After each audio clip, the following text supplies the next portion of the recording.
You look beautiful. Thanks, Boo. You do too. What'd you use on your lids? I use the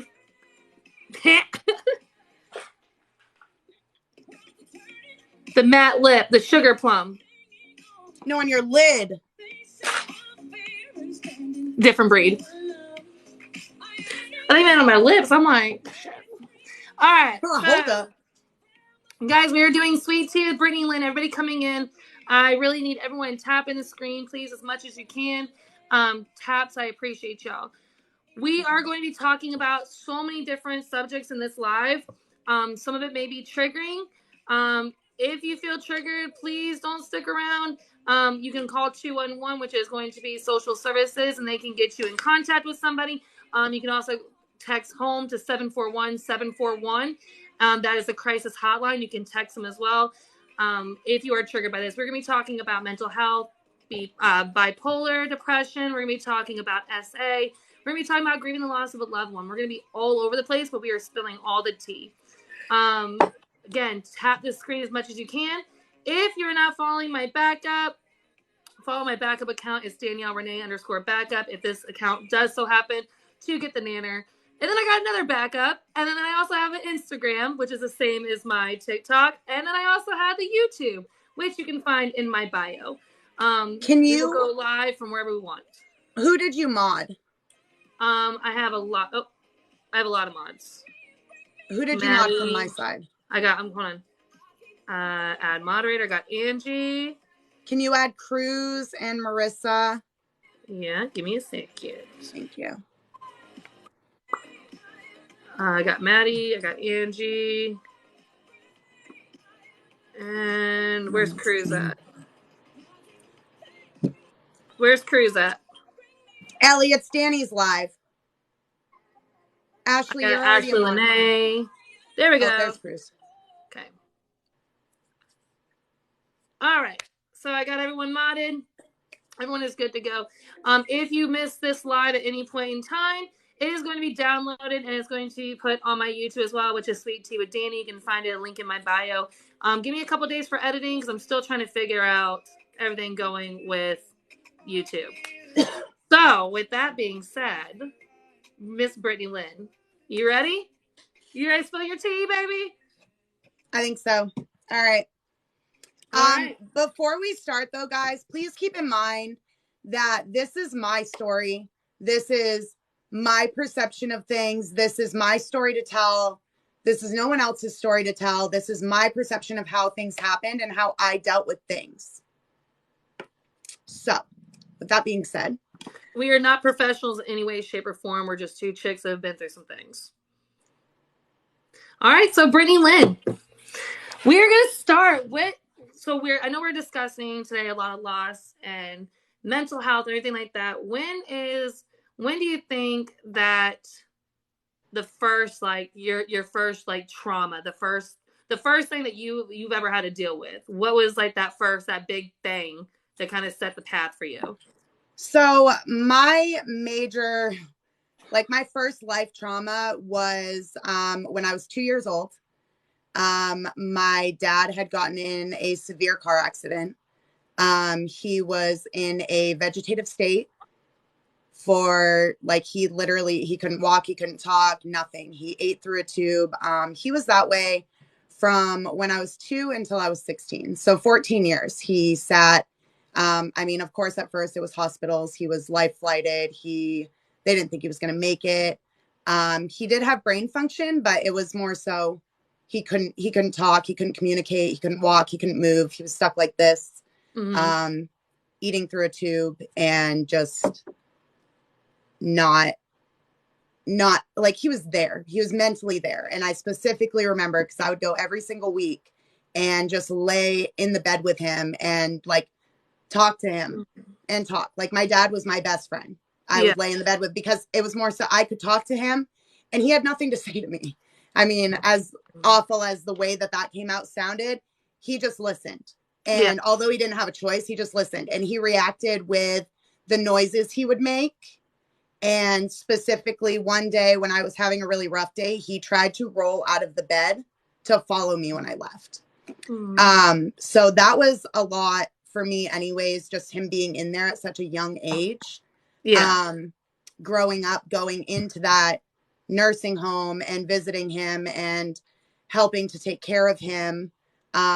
Because I mean, anybody who's worked in a nursing home knows that it's not the best place to be. It's really not. Like they have, and it's not any fault of their own. They have so many patients that unless the patients are vocal, it's hard to care for everyone. So I found myself constantly reminding them, because he was like this, you need to cut his nails. They're digging into his hand. He needs a shower. He needs this, he needs that. And so I specifically remember doing this. Well, when I was 16, he got pneumonia back to back and his body couldn't handle it. And he passed. And that was my first like big loss in my life. Yeah. And although I grew up not being able to fully communicate with him, he couldn't talk back. He was still like my best friend. Yeah. Still your dad. Yeah. Yeah. Now, like so you lost your dad at 16, and that's really hard, especially given the circumstances as well, like what your dad was, your entire life that you can remember. What was there like a grieving process? Like when I lost my dad, I kind of took the reins and did everything. Like I arranged the funeral and I did everything. I felt like I had to kind of take care of everything because that was my dad. So I felt like I had to take care of everything. So as far as he goes, I didn't have to take care of anything. My grandparents took care of everything for me. I was, like I said, I was very young. I had no idea. Like he actually passed 2 days before I found out, because I was in a different town with my best friend. We were just having a weekend away with her family. And so nobody wanted to tell me while I was down there. So I found out on my way back. And like the grieving process, I mean, it was rough. It was a lot, and it's still a continuous process. It's like, my dad's not going to be able to walk me down the aisle. Like my dad's not here through all of this. My dad's supposed to be the one that protects me and gives me advice, and he's not here.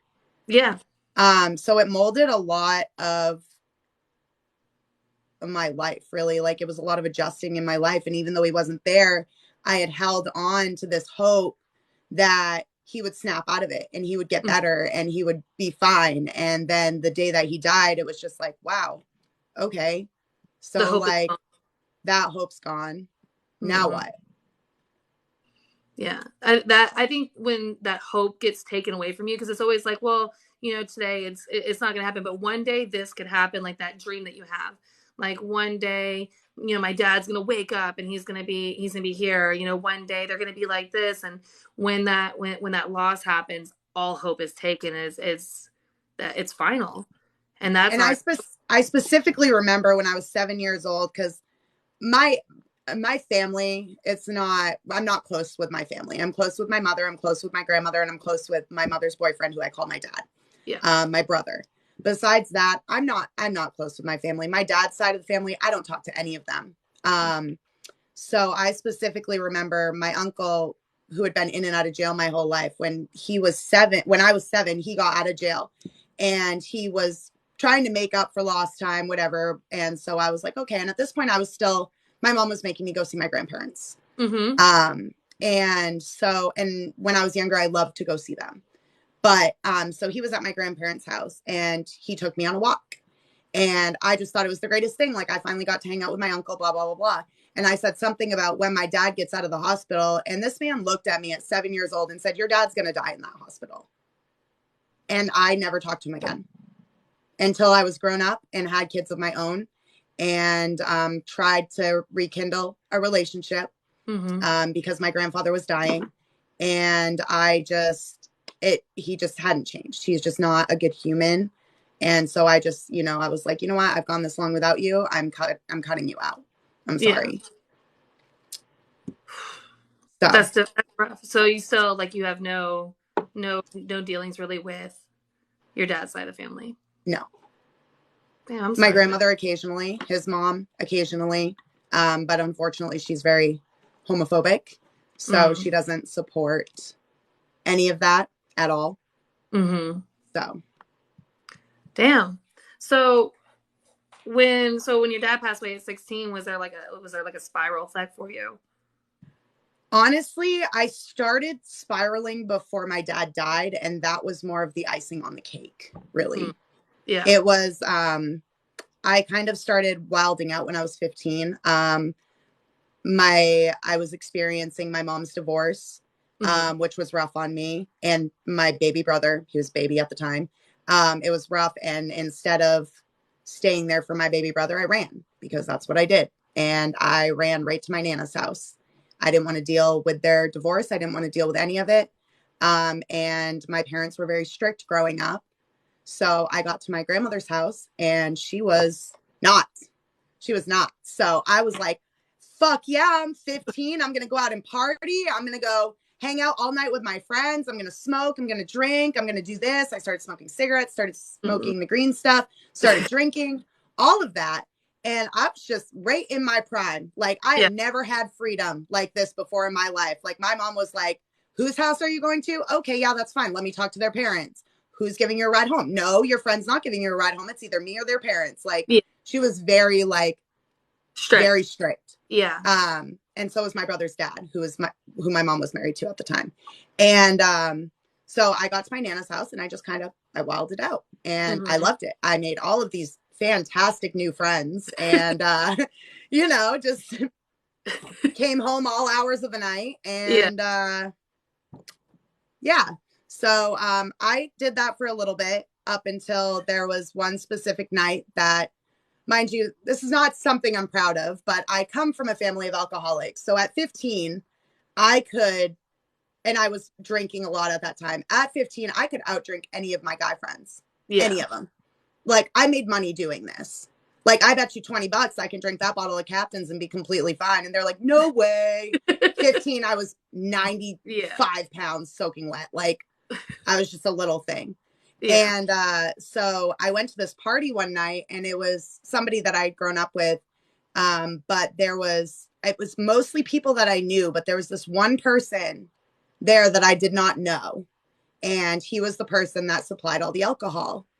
And was he older, or was he like around y'all? Oh, he was 25. Oh. So he made me a drink. And he was like, what do you want to drink? And I was like, Captain's and ice. That's it. Like, I don't do mixers. I don't do any of that. Like, I'm a 15-year-old rough ass bitch. So, he made me this drink, and I didn't even get halfway through this cut. Yeah, guys, trigger warning. This is an essay trigger. If you guys are going to be triggered by my story, please exit now. So I didn't even get halfway through my drink when I couldn't walk. I didn't know where I was. I was trying to find my phone. It was a bunch of teenagers. They didn't want to get the party busted. So my phone got taken. I couldn't call my grandmother. I couldn't do anything, really, nothing at all. And ended up getting essayed multiple times by multiple people. And it was only when this one girl put me in this bedroom there and locked the door from the inside and was like, I'm staying in here with you, and stayed with me the rest of the night. And the next day I called my grandmother, and I didn't want to talk about it at all. Like, she was just like, I can't believe you stayed out all night. Like, how dare you do this to me and scare me? And I was just like, I'm sorry. Like, she took my phone away, whatever, normal teenage grounding. And when I got back, I thought my grandmother was gone, and I snuck the phone to call my friend to tell her what happened. And my grandmother was listening on the other line. So she heard everything. And I mean, she ungrounded me. She wanted me to go to a lawyer, but it was basically, they're not on victim sides. They're really not. The system is not on victim sides at all whatsoever. The lawyer basically was like, at the end of the day, you were underage drinking. You're going to have to go through all of this trauma again. You're going to have to relive it. You don't remember all of it. So there's really nothing that they can do. It's your word against his. You didn't go right to the hospital, so you can't prove anything happened. And so I just spiraled from there. Yeah. I got heavily, like, I developed a very, very bad eating disorder. I was anorexic for a while, and then my family started to notice I wasn't eating. So I started eating and purging. And I was maybe 90 pounds soaking wet as is. Yeah. And I didn't leave my room. I dropped out of school. I didn't want to go back to school because I had my friend group Yeah. that back when MySpace was a thing, made a MySpace video making fun of the whole thing, posted it on their MySpace. And these were all people that I trusted with my entire heart. Yeah. Like, that was my friend group. And so I didn't want to go back to school. I finished the rest of the school homeschooled. My ex-boyfriend ended up bringing me all my schoolwork there and tutoring me. And then I asked my grandmother if we could move. Yeah. And so we moved an hour and a half away. And I went to a new school because I wanted to go back to school. I wanted the interaction, but I couldn't physically get out of my bed. I couldn't face any of these people. I couldn't even eat. My eating disorder didn't stop until I was hospitalized. I was purging so much that I couldn't even keep water down. Anything hit my throat and it came right up. I was severely dehydrated. It was just, I was hospitalized and put on all these machines before I got the help that I needed. Yeah. So that really started the spiral. And then everything happened with my dad the next year. And it just continued to spiral, honestly. It was just a spiral downward until I got pregnant and was like, wow, I need to get my shit together. Yeah. So I was like, well, shit, I didn't expect that to happen. Yeah. Like, You're a little tiny human. Sometimes, like, they save your life and you don't realize yeah, it at the time. You look back and you're like, damn, if it wasn't for this tiny human, like, they saved my life. They're yeah, definitely blessings for sure. yeah, So they never this party never had consequences for what happened to you. no, And nope. this lawyer that you went to basically, like, told you, like, it's gonna be hard to prove and you're gonna have to relive it, and like basically gaslighting you. And telling me, you're 15 and you were underage drinking. That doesn't Yeah. matter. That No. does not matter. Now that I'm older, I know this. But at the time, Yeah. I was like, what do Yeah. I do? You had no idea. Was there anybody that protected you, I guess, in a sense? Because I know you said your grandma was there, but your grandma she wasn't strict. And She got a little bit more strict after that, but at that point I was already spiraling and I was more yeah. out of control than anything. When my mother and my brother's dad found out, they went directly to the restaurant that he worked at. My mom walked her ass right back to the back of the kitchen, decked him in the face and the stomach. And then my dad he was my brother's dad, but at the time he was like my dad, caused a huge scene and was like, you hire predators, like, caused a huge scene in the restaurant. He lost his job. Yeah. But you were victim. He couldn't go into any bar that my parents went to because everyone knew who he was. Yeah. And the bouncer looked at him when he tried to go into a bar and say, I really don't think that's a good idea. You're more than welcome to go in there, but I'm just warning you, you might not come out in one piece. Like, her parents are in there. So, yeah. And it was like he knew what he was doing because my mom was like, that girl that you had sex with at that party last week? And he's like, yeah, what about it? And she was like, that was my daughter. And then he's 15. Decked him. Yeah. He knew what he was doing. Yeah. There was not a single person at that party that was over the age of 17. Yeah, he's a P3. Besides him. He was a P3DO. I mean, it's a spade is spade. Yeah. He's more than just that. He was and honestly, I have run into him twice since then. Once I was at a restaurant with my ex and I turned around and he was having dinner at the same restaurant and my ex had no idea. None. Like, so I was like, I can't be here anymore. And I started hyperventilating and I was like, I'm going to go to the car. And, after I told him and he tried to go back in and I was like, I just don't, like, I can't. It's been, at this point it had been, God, almost 10 years. And it still like triggered me. And then he ended up, I called the car dealership when I got my car. Mm-hmm. And that's when I found out that he worked there, because he was the one that called me back. And I called the dealership after and was like, I can't go through him. I'm sorry. I have personal reasons. I'm not trying to, like, I wasn't at this point. It had been so long. He's married. He's whatever. Not that it's an excuse for anything, but I was like, I'm not trying to ruin this man's life. Like, please just let me deal with someone else. That's it. You should have ruined his life. I should have, but Yeah. that's not who I am as a person. So I just didn't want to deal with it at all. And I would only go on days that he was not there when I had to go to the dealership. Another running situation. I'm seeing a pattern. It's what I do best. Yeah. I mean, now you've taken it from something that was like a toxic pattern with running, and now what you do is, with certain situations, you go to where you're supported. Exactly. So, I mean, I never really got rid of the running part of my life. No, but I just now do it in a healthier way and run directly to my support and travel and do things that cause experience for me and cause happiness for me, not just running away from my problem. Yeah. So then now we got years later, you've had that. When were you finally diagnosed with BP? Was it during the transition with the eating disorder and everything like that? No. So I actually had started with my therapist in 2014 because I was having panic attacks really bad at work. And luckily at this point, I worked at a doctor's office. So they sent a referral right over, got me right in. And so I started talking to her and a psychiatrist at the same time. And they both mentioned, maybe bipolar, but like, you haven't really shown signs that you've shown signs, but not enough where we would diagnose you as bipolar. And I'm like, okay, I mean, it's fine. I just went out and bought this horse with nowhere to put it, but spontaneous decisions. We love it. Mania. I just like, how many cats did you have? Listen, we're getting there. Okay.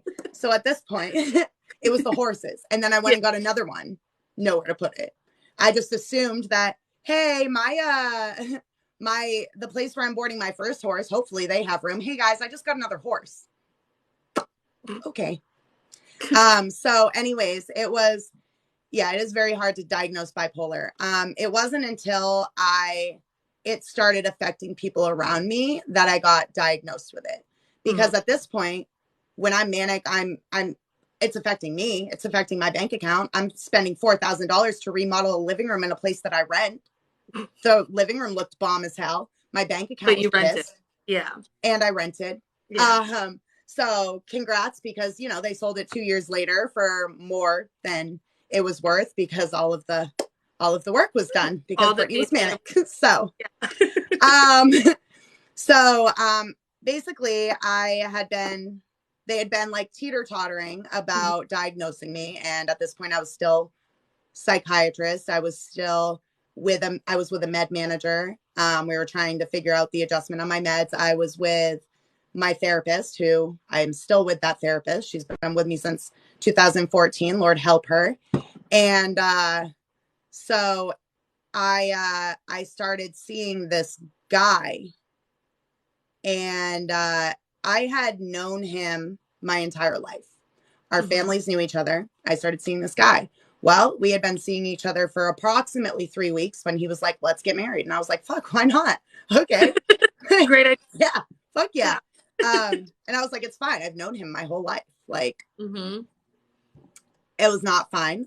We got married in a Save-A-Lot parking lot with my aunt as the witness, or as the person that married us, signed the papers, and my best friend and his best friend as a witness.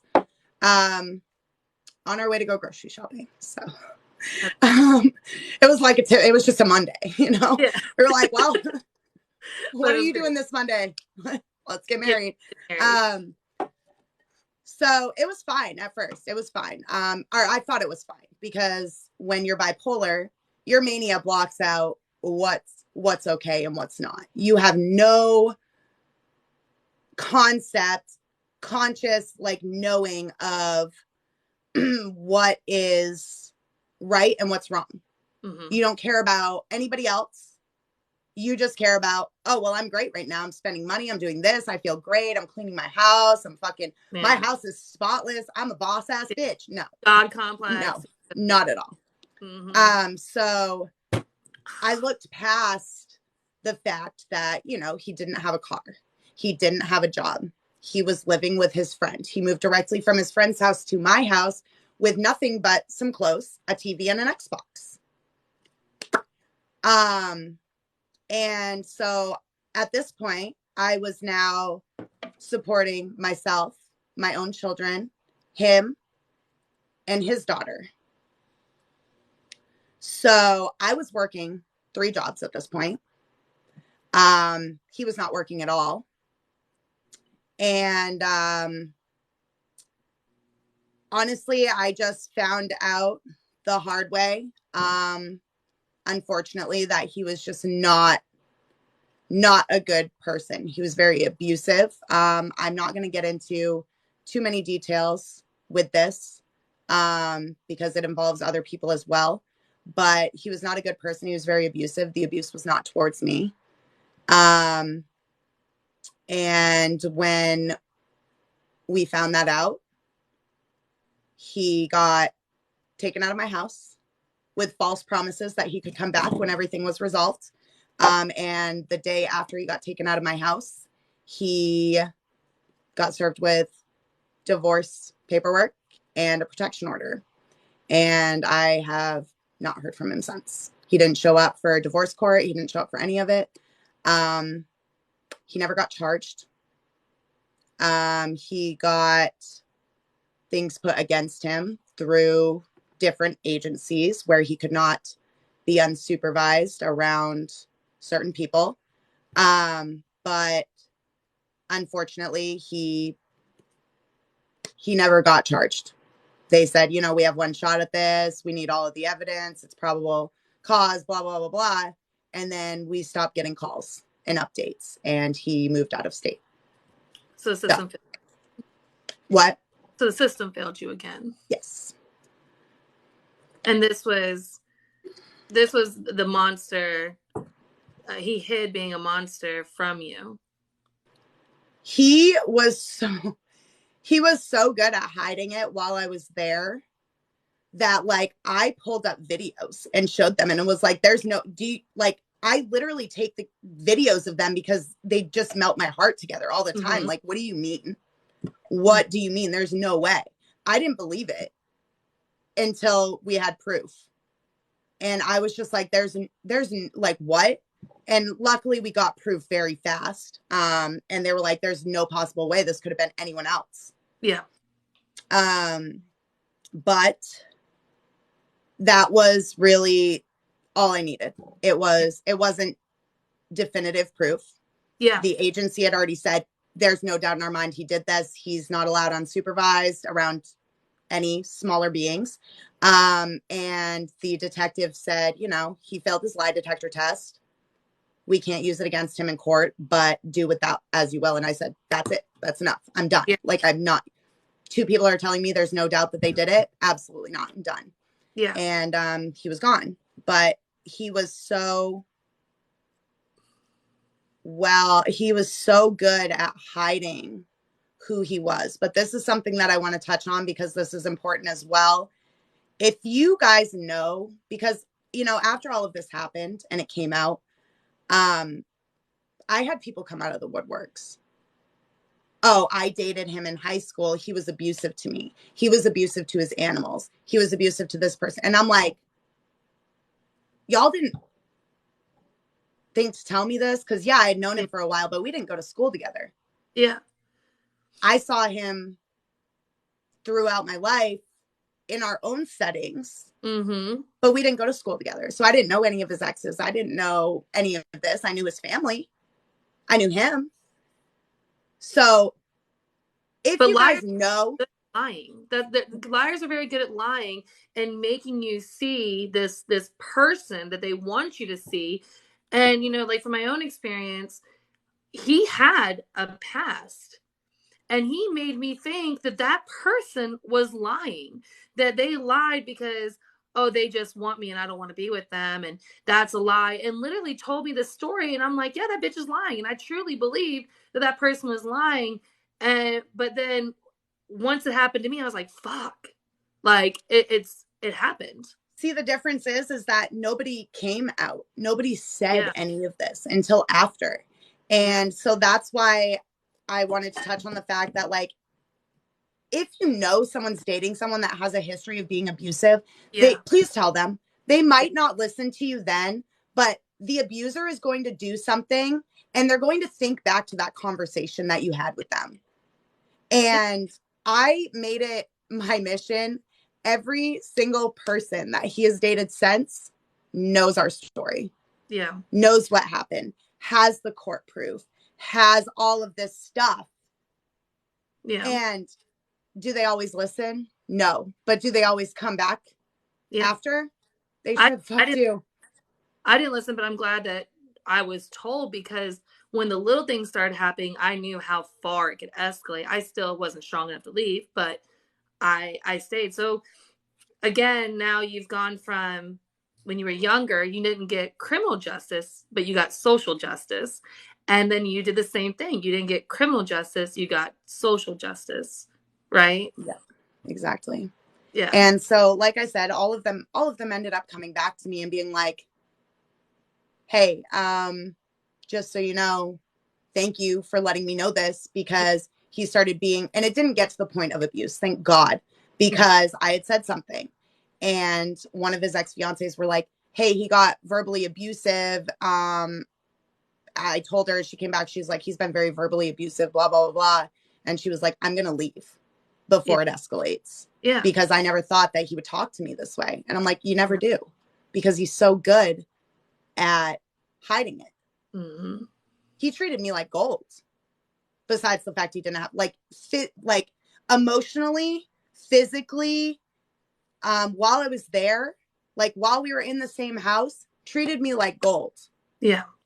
Like you would never know. Yeah.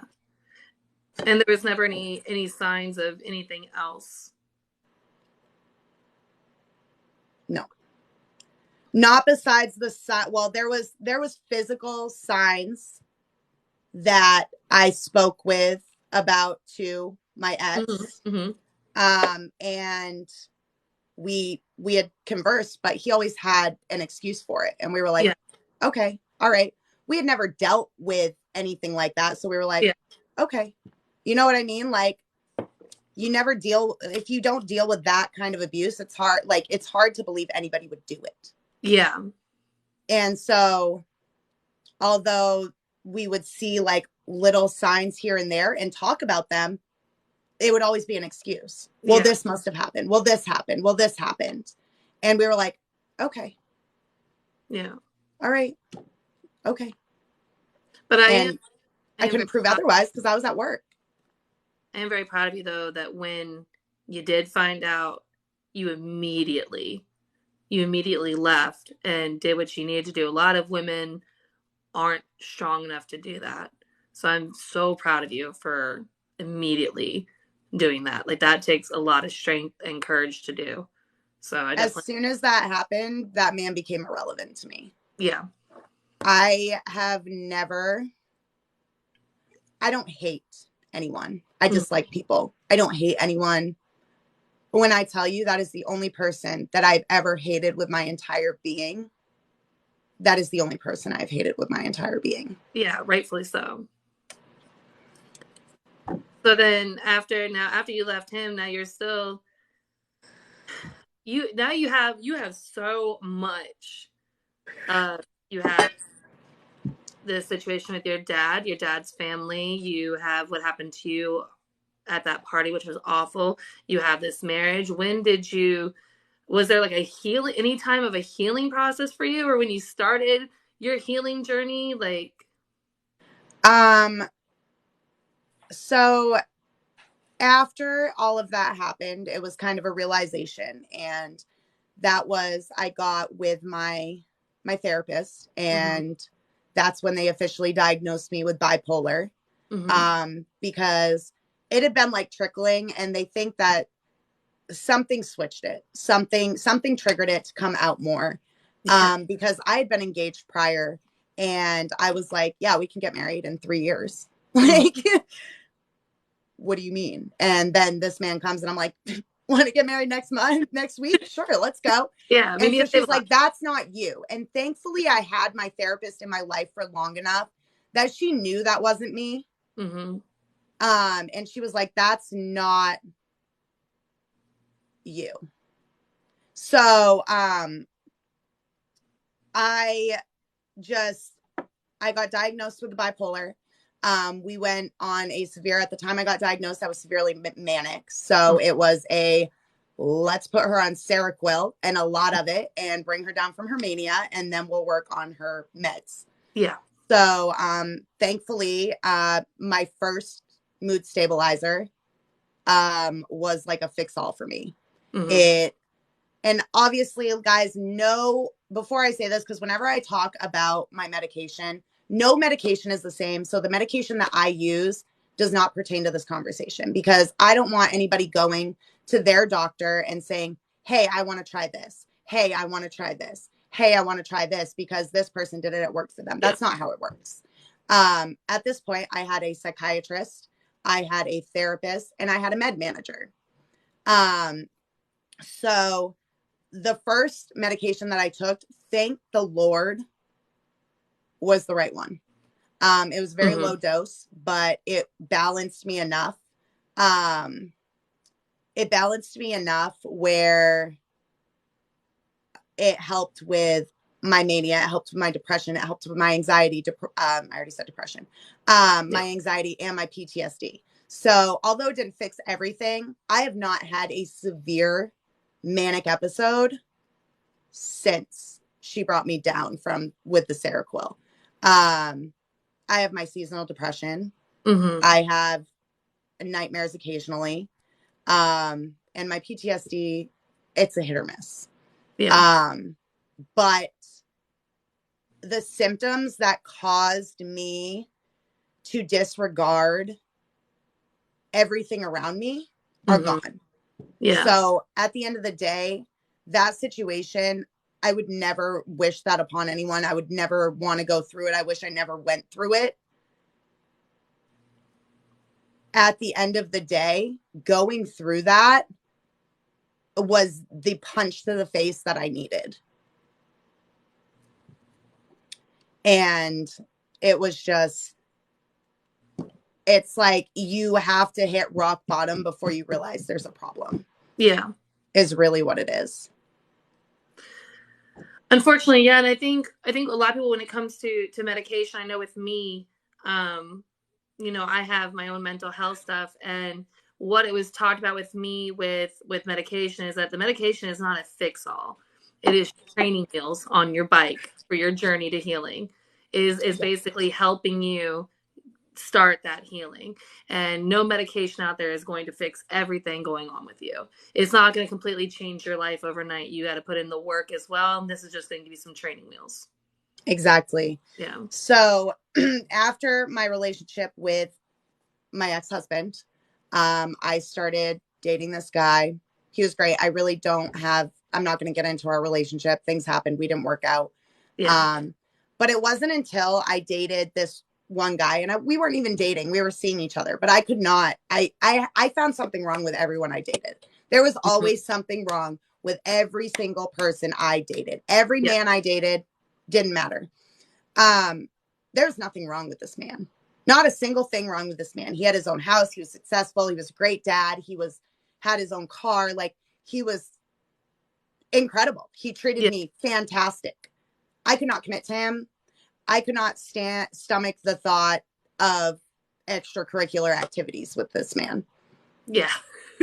Like, I was like, get it over with. He was good, but So here's where this poor man, who was so good to me, made me realize that I'm gay. Like, I tried to come out when I was 15, and my family was not supportive at the time, and they shoved me right back in that closet and were like, no, fuck, you're not.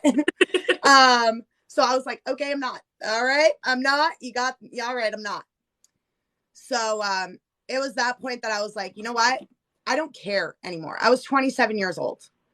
Yeah. I was like, I don't care. I'm tired of living unhappy. I'm tired of forcing a smile. I'm tired of going through this and just to appease my family. If my family loves me, they'll support me. If they don't support me, they can leave. Yeah. Because my happiness, I'm choosing my happiness over everything else. Yeah.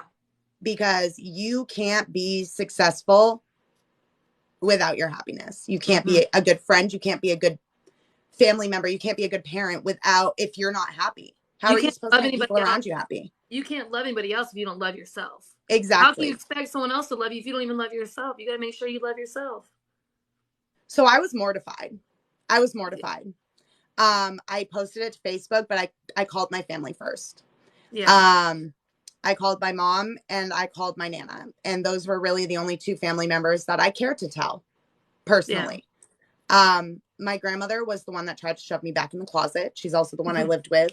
And when I called my grandmother and told her, she was like, I'm so proud of you. She was like, I will support you, whatever you do. She was like, you've been so unhappy. I'm so proud of you. Go be happy. Yeah. And then my mom, same thing. My mom was never not supportive. To be fair, I never told my mom. My grandmother was the one I was the closest to, and she's the one that shoved me back in the closet. Yeah. My mom knew the entire time that I was bi. I never came out to my mom or anything. I showed up. I told her I was dating a girl. Yeah. Like, she had gay friends growing up. It was not a big deal for my mom. My grandmother was like, you look so, like, the relief, because I went to her house to tell her. I did not call her. I went to her house to tell her. It was mid-COVID, my ass showing up to her house to tell her that, you know, I'm gay. And she was like, the relief that I just saw on your face after you told me that, and I said that I supported you, was enough for me. And she has been so supportive since. She's incredible. My Nana's like my Nana's my rock. Like that is my go-to. I am a Nana's girl through and through. And so hearing her say that was incredible. And like I said, she's been supportive through all of it.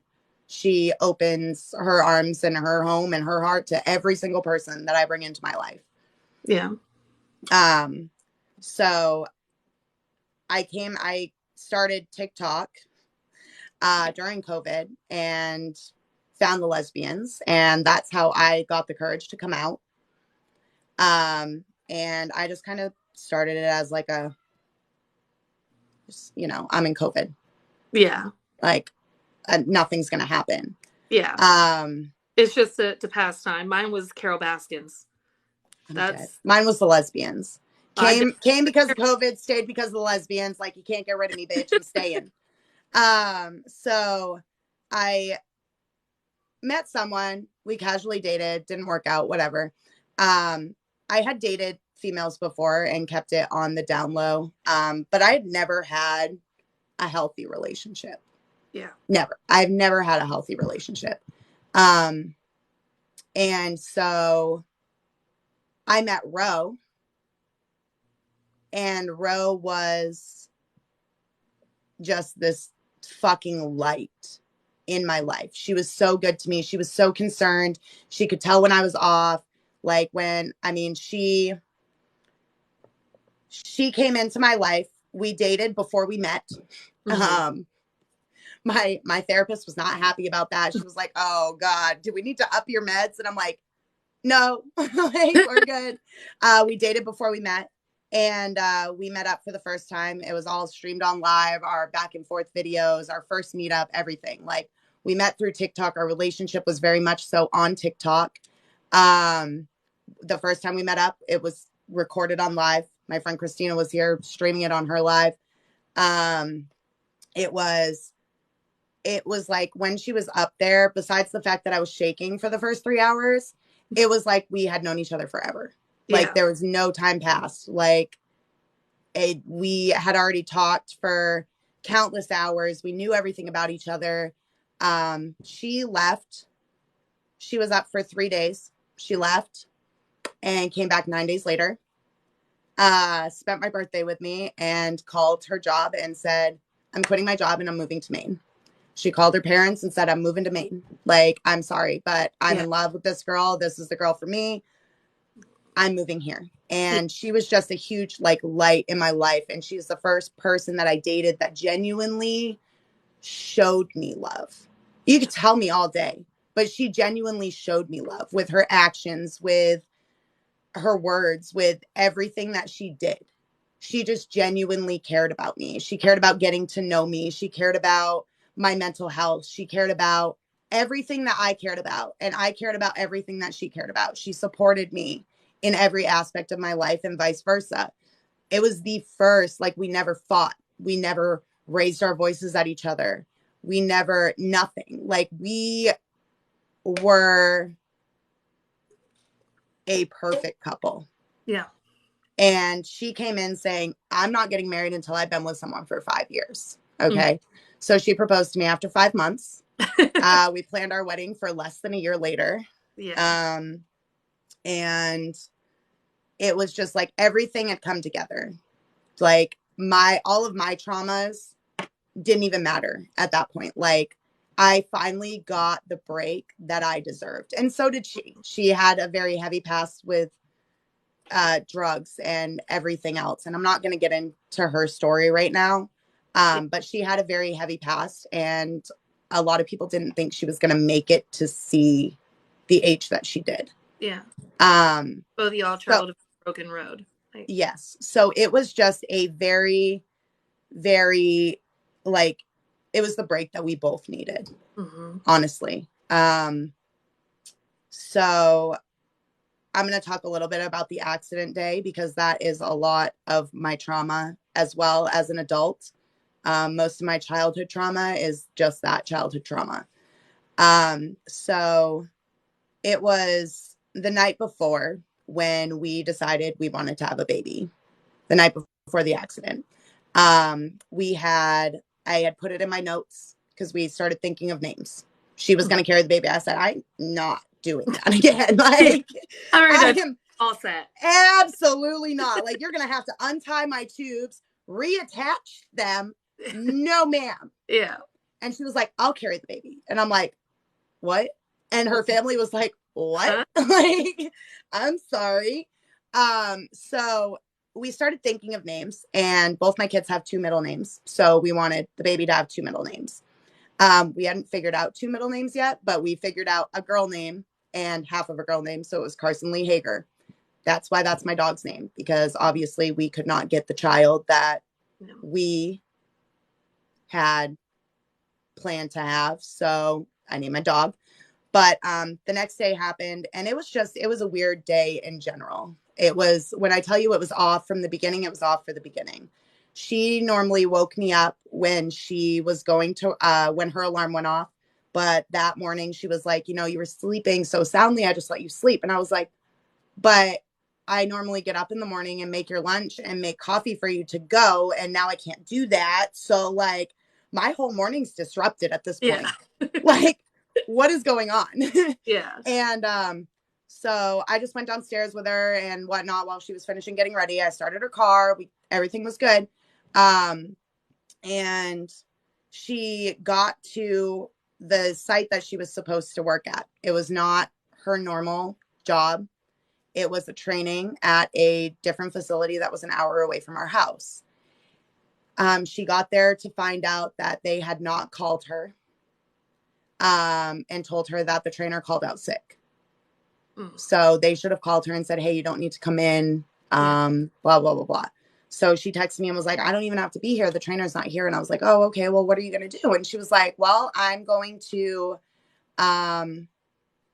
going to wait here until the administrator gets here. And then I will, and then I'll see what she wants to do. And I was like, okay. So we were texting back and forth, whatever. She was like, all right, I'm on my way home, or I'm on my way to my regular place of employment. But for some reason, FaceTime won't go through. Mind you, I had texted her that morning and been like, I don't know why. This was about an hour before the accident. I said, I don't know why, but for some reason I got really fucking sick. Yeah. And she was like, what do you mean? And I was like, I just threw up, like out of nowhere. And she was like, are you okay? And I was like, yeah, I'm just laying on the couch with the dogs. We're going to take a nap. The dogs would not let me nap. They were everywhere, which is weird because our dogs were lazy. They would always lay on, as soon as I was on the couch, they were right there napping with me. So I was like, I don't know what the hell's going on. It must be the windstorm. They must be scared of the windstorm. So she tried to FaceTime me and she's like, FaceTime's not going through. And I was like, well, that's weird. I was like, do you have service? And she was like, yeah, I have full service. And I was like, well, I'm connected to the Wi-Fi. Let me try disconnecting from the Wi-Fi. Maybe the Wi-Fi's down because of the windstorm. Still could not get FaceTime to go through. And we always FaceTimed going to and from places. Like we lived together, but that's what we did regardless. Yeah. And so I was like, that's fine. Just talk to me on the phone. And so we were on the phone and I heard the crash and then it was just silent, but she was in East Bumfuck. So I was like, maybe she lost service. And so there's text messages on where I sent her question marks because I hung up. Like, I was like, maybe she lost service. So I sent her question marks, nothing. And then I said, babe, I'm really worried. And nothing. And so I called my best friend and said, hey, can you please talk me down from being crazy right now? Because I'm freaking out. I'm not sure what happened. Like, I was on the phone with Ro. I heard a bang and then there was nothing. And she was like, oh, she's in Farmington. It's fine. Like, she probably just lost service. And I was like, okay. And she kept me calm a lot. But you know, my anxious ass, I downloaded a police scanner to try to see if maybe something had happened. I got off the phone with her to call the cops and be like, hey, were there any accidents in the area? Like anything? And they were like, yeah, there was a couple. And I was like, can you look out for this vehicle? I haven't heard from my fiance and I don't know where she is. Her boss was my best friend's brother-in-law. And so I called him and I said, has she made it to the other facility? And he was like, I'm not sure. I was like, I don't want to be that crazy fiance that calls and is like, where's my fiance? But I'm sincerely worried. And he was like, I'll call and check. So he called both places and was like, the consensus is she's not there. And so at this point, I'm freaking out. And I'm on the phone with Hannah. And I'm like, I don't know what to do. And I remember walking down my stairs, and at the bottom of my stairs, there's my front door and there's a window to my front door. And I saw a police car backing out of my driveway. And I was like, Hannah, I'm going to call you back. And so I called the police and I was like, hey, there was a police car in my driveway. I'm not really sure, like, if it was for me or one of my neighbors or like, what. And they were like, what's your address? What's your name? And they were like, okay, we're going to send someone back. And I'm like, okay. So I call Hannah back and I'm like, Hannah, I'm freaking out. Like, I don't know, like, if she's in the hospital, like, what happened? And Hannah was like, it's fine. Just stay on the phone with me. Hannah was already in her car at this point. Like, she knew. And so the cop came up and was like, I was outside at this point waiting for him. And he was like, can we go inside? And we went inside. He told me the news and I just dropped. Like, when I tell you that moment, my entire life came crashing down around me. My entire life came crashing down around me. Like, that was not the news that I was expecting. I was like, maybe she's in the hospital. Maybe she's like, she just got hurt, all of this. And like, we were like, nobody expects that news anyways, but we were literally planning our wedding. Like, we were in the middle of planning our wedding. Yeah. So he was like, well, do you want me to call her family? Do you have a number for them? And I was like, no, I'll call them. So he left and I got off the phone with Hannah. Hannah called all of my family and friends to be there. Yeah. Because all of my family and friends know my mental health. And historically, when anything happens, I spiral. Yeah. So they all showed up. And I called her mom and told her mom, and that was a lot.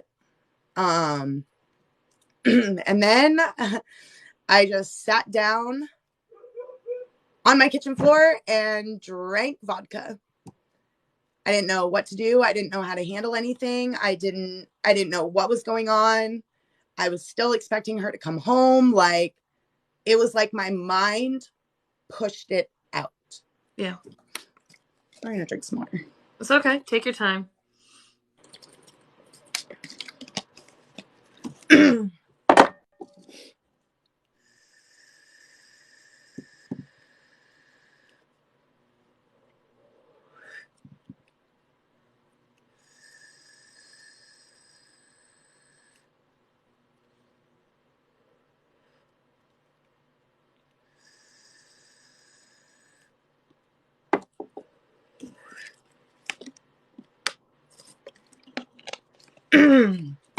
Okay. All right. Hey, So, you're doing great. Just take deep breaths. If you need to take a break whatsoever, we can always take a break. So, like I said, our entire relationship was on social media. It was the love story on social media. Like, everybody was involved, invested in our relationship. Yeah. At this point, we had already gotten a large following at this point, and so I posted about it happening after her family, everybody got told, and we got the okay to start posting it on social media.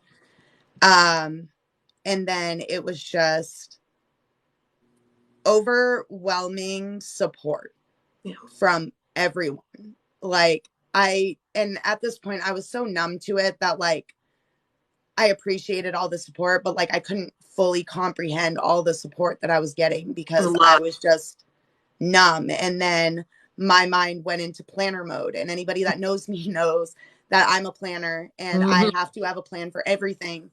So the next day I was not grieving. Well, I was grieving.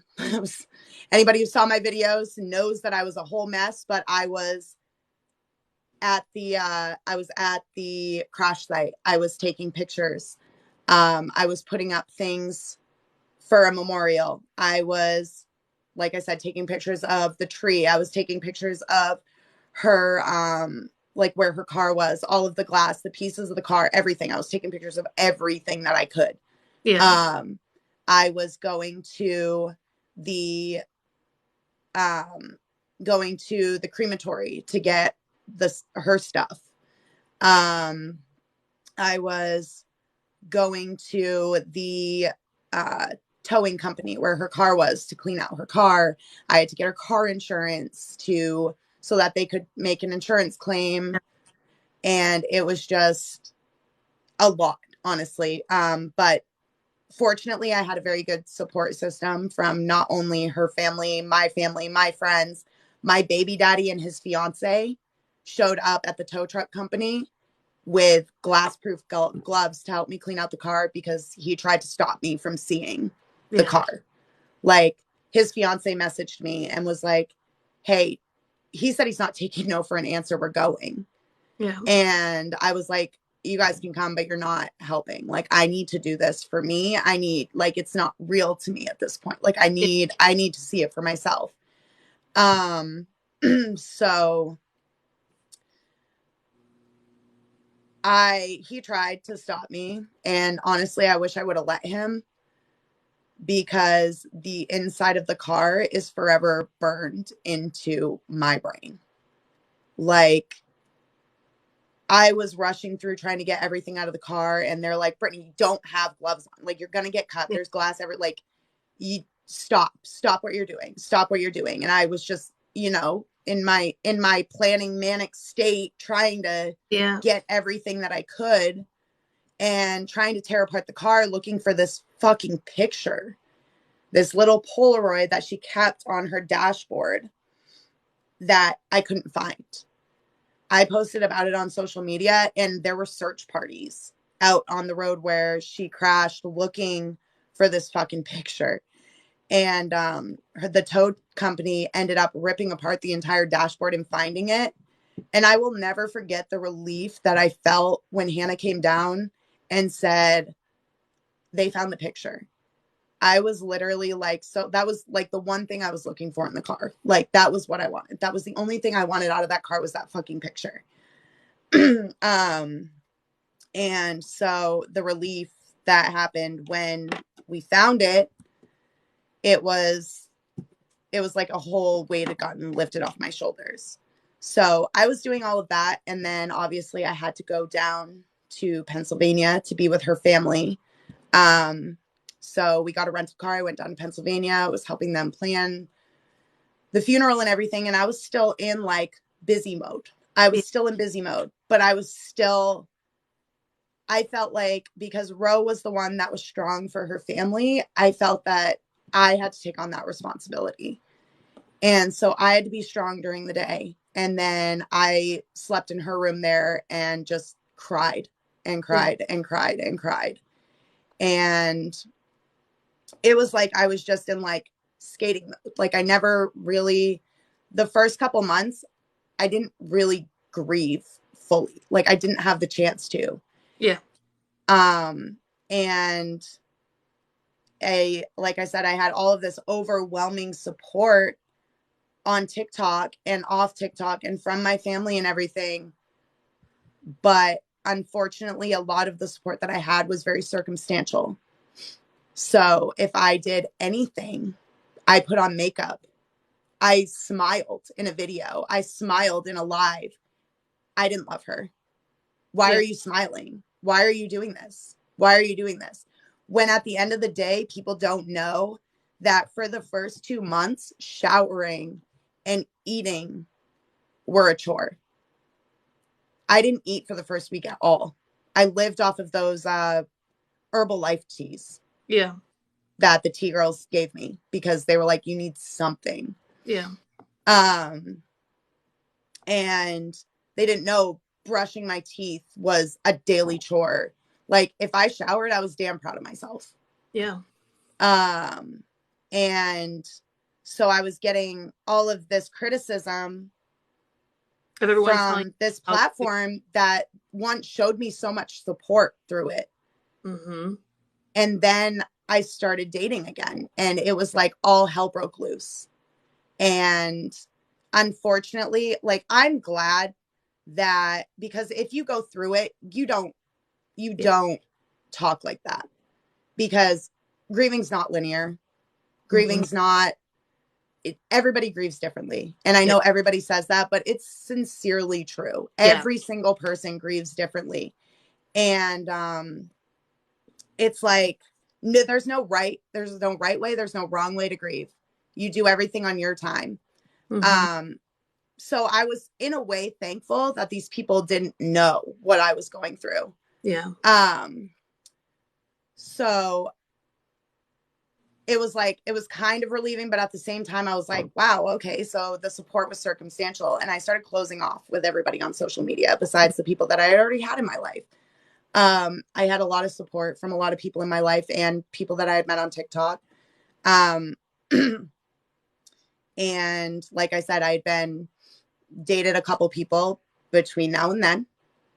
And it was, everybody told me that I was moving on too fast, that I was doing this, that I was doing that. But first of all, you're not going to listen to anybody. Yeah. You need to find out for yourself. So at the end of the day, they were right. I was, but I had to find out for myself. And me dating was selfish, because I was causing other people heartbreak so that I could be temporarily happy. Yeah. I was not fully healed. I should not have been in a relationship at all, honestly. And like I said, it was selfish of me, and I hate it now because of how selfish I was being. But again, it was something that I had to learn the hard way. Yeah. You can ask a question now. So I can imagine, grieving in front of hundreds and thousands of people, and them telling you what to do, what you shouldn't do, what you're doing is wrong, what you're doing is right, how you should do it. I mean, literally overanalyzing every single move and decision you make without knowing. I know when we say about you guys, like, people don't know what goes on behind the screen, and that is 100% true. Being someone now that is on this side of the screen versus the other side of the screen, there's a lot that goes on. There's things that we don't share because there is that fear that someone's going to judge or critique or whatever it may be, everything that you do. So I couldn't even imagine losing someone that you love so much with God, with your every being, and having to go through that in front of hundreds of thousands of people. I mean, honestly, I got to the point where I was okay being the bad guy because I was protecting the people that I needed to protect. you know, I got to the point where I didn't need to tell my story. I didn't need to tell my side of the story. I don't care what you made me out to be. I don't care if you said, oh, well, Brittany's this awful person because of this. There was one day that I said, you know what? I'm making receipts. yeah. And it was for the GoFundMe because everybody just went ham with that GoFundMe. Yeah. They were like, oh, well, she's paying for vacation. She didn't pay for the funeral. She didn't do what she said she was going to with the money. And I did. I bought the GoFundMe was for bills for a couple months. Yeah. So that I didn't have to go back to work right then, and a car. Because a couple months prior, the engine had blown in my car, and we had agreed to share a car because we both worked within 2 miles of the house. So it was plausible for us to do that. We could get rides from coworkers. It was fine. So I bought a car with it. I paid 5 months worth of bills. I stocked my house with groceries. I did everything that I had to do with that and paid for the funeral. Yeah. However, at the time, I didn't think it was my place to tell people that I paid for the funeral, even though I was getting dragged down for it. Yeah. Because her family didn't want me to pay for the funeral. Her family was, they wanted to pay for it because they said it wasn't my responsibility. Well, but I didn't think it was their responsibility either. Yeah. And I actually went behind their back to pay for the funeral because they would not let me. Yeah. And thankfully I had helped plan it, so I knew everything. But everything with the cremation and the urns and everything was paid for with the GoFundMe. I think I saw your comment the first time and we're just going to block you. But anyways, so I caught hell for all of this stuff that I didn't feel was my place to say. It's not that her family didn't want me to say it. They didn't care that I said it. I just felt like, her family didn't want me to do this, and I went behind their back and did it anyway. So it is not my place to tell the entire internet that I paid for this, nor do I owe them that. I don't owe them that. And there was a lot of speculation on, oh, well, she should have gotten insurance money for the car. We weren't married. Yeah. We weren't married. That would have paid for the car because she still owed money on it. It would not have put in a new car on me. Correct. There was a lot of speculation with people asking about naming their kids after Roe. That multiple people were not comfortable with. And I took the heat as the bad guy because I said, I don't want you guys involved in that social media. Yeah. It's wretched. They had seen what I had gone through. And I didn't think they needed to be dealing with it. Yeah. God, could you imagine, like, you've taken some nasty comments that people, I don't know how they sleep at night with some of the things that they have done to you. And you've taken it for months and months and months and months. And if you didn't basically protect the other people involved in her life, God, they probably would have went after them too and did the same nasty things. So you took a lot of hits just trying to protect people. It just got to the Wow. point where like I couldn't do anything right. And I was fine with it at this point because I had gotten dragged down so much that I was numb to it. You know, like I turned comments off at her memorial service and I caught hell for it. I did it because her parents were going to be in there and they didn't need to read the rude comments. Absolutely not. For sure. Yeah. Like I did that for them. Comments fake. So yeah. And I told them, I said, I'm going to turn off comments so that you don't have to read them. Because even comments on news articles they saw and it was upsetting. Yeah. And they're not used to social media. They're not used to rude comments. And with Roe gone, it was my job to protect them from it. There was somebody that tried to drive up for the funeral and her mom was like, what do I do? And I'm like, let me take the phone. And I got on at the funeral and was like, listen, I appreciate the support, but this is not an open event. And it was, I drove for X amount of time. And I said, well, you're going to have to drive X amount of time right back because this is not an open funeral. Yeah. Because they didn't know what to say. And I was like, you know what? It's fine. Because they didn't want to be the bad guy. And I said, you know what? I'll be the bad guy. I don't care. I will be the bad guy. No problem. Yeah. But then it just got to the point that people were just being hateful to be hateful. Yeah. Like there was the day, and I know you remember it because you talked about it on live, the day that everybody came in, this one account came in with at least 20 accounts saying Team Windstorm, Team Tree, like all of this stuff, like asking if she passed on impact, asking all of this stuff after and after and after and after and after again. I was just trying to do a makeup live. Yeah. And people like, and this isn't a new thing. This isn't like a once in a like while thing. This is constantly. It's gotten to the point where I get maybe 10 hate comments a day. I don't address it. I don't. I blocked the person. I block the people and I delete the comment. If you are going to be ignorant to me, you do not deserve to be in my life. You do not deserve to see what I'm doing. I don't want any part of it. I'm not going to react to it because that's what you want. Yeah.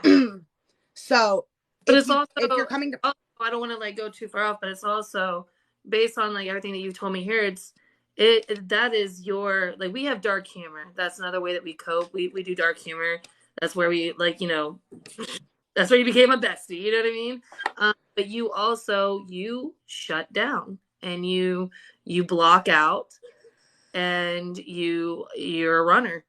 You know what I mean? Now you run in a healthy way. You run to your support systems, but you do shut down and you do put up this huge wall to protect your feelings. I mean, God, I mean, rightfully so. You had to mourn the loss of someone amongst hundreds of thousands of people on top of everything that you went through before. You know, when you were a kid, you were getting victim shamed all over the place. I mean, this is something that is like a continue. This is how you cope. So I get it now knowing your story. Why? It was a lot of it was a lot of healing and growth, honestly, because at the beginning, like it did get to me. And I thought that I owed everyone everything because we were on social media. So I was like, wow, all these people followed us and all of these people are heartbroken too.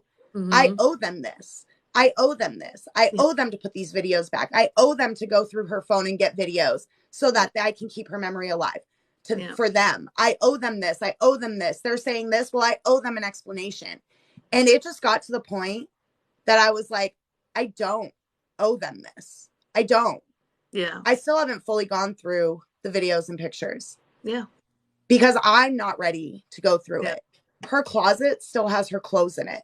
Her pictures, the picture that I sent her when we were in a long distance relationship for the whole month and a half, maybe, is on my mantle still.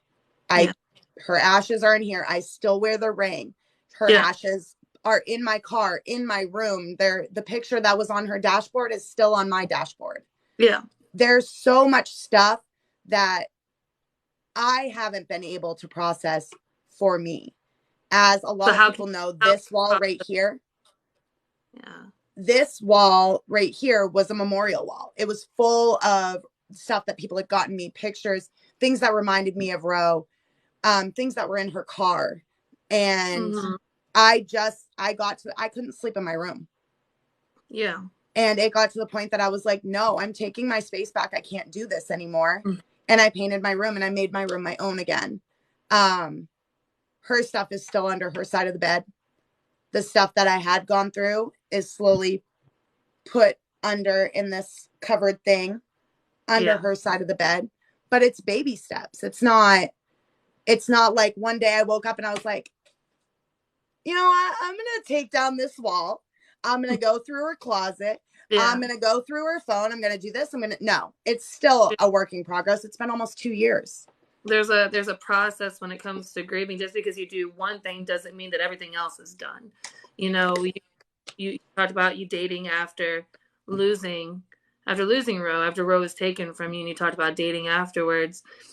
And now you look back and, you know, you said you're being selfish and things like that. But just because you did that one thing doesn't mean that everything else, like, you know, the ring comes off and the ashes come off like that. That's not how it works. It's not everything's done like a check off list and then you can do this.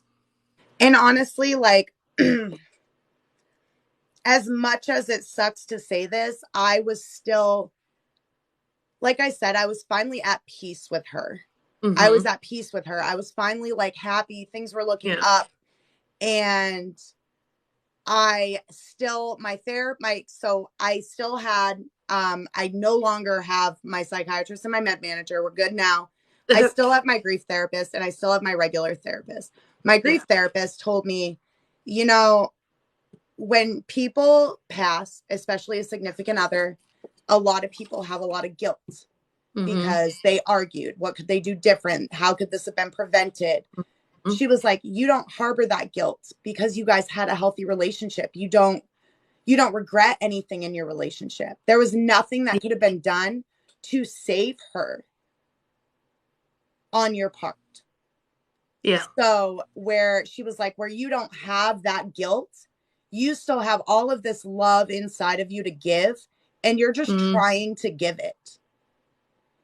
But I was trying to do that in the wrong ways, and I was being selfish. I was trying to look for things that reminded me of her in other people, and that wasn't fair to them. It wasn't fair to me. It wasn't fair to anyone involved. And that's really, it was some, like I said, guys, it was something I had to learn for myself. Nobody could have told me that. Everybody tried to. Nobody could tell me that.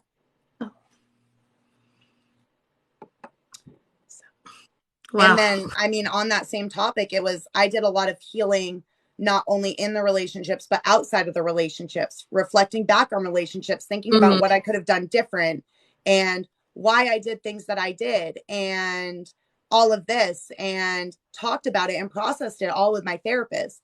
So over the past year and a half, even though I've dated 3 different people, I guess almost 2 years now, even though I've dated 3 different people, I've still been working on myself, not only with myself, but reflecting on myself and talking to my therapist, my grief therapist, everything. It's not something that I shared. Yeah. Because there's certain parts of my life that I keep private. Yeah. There's certain. And you rightfully can do that.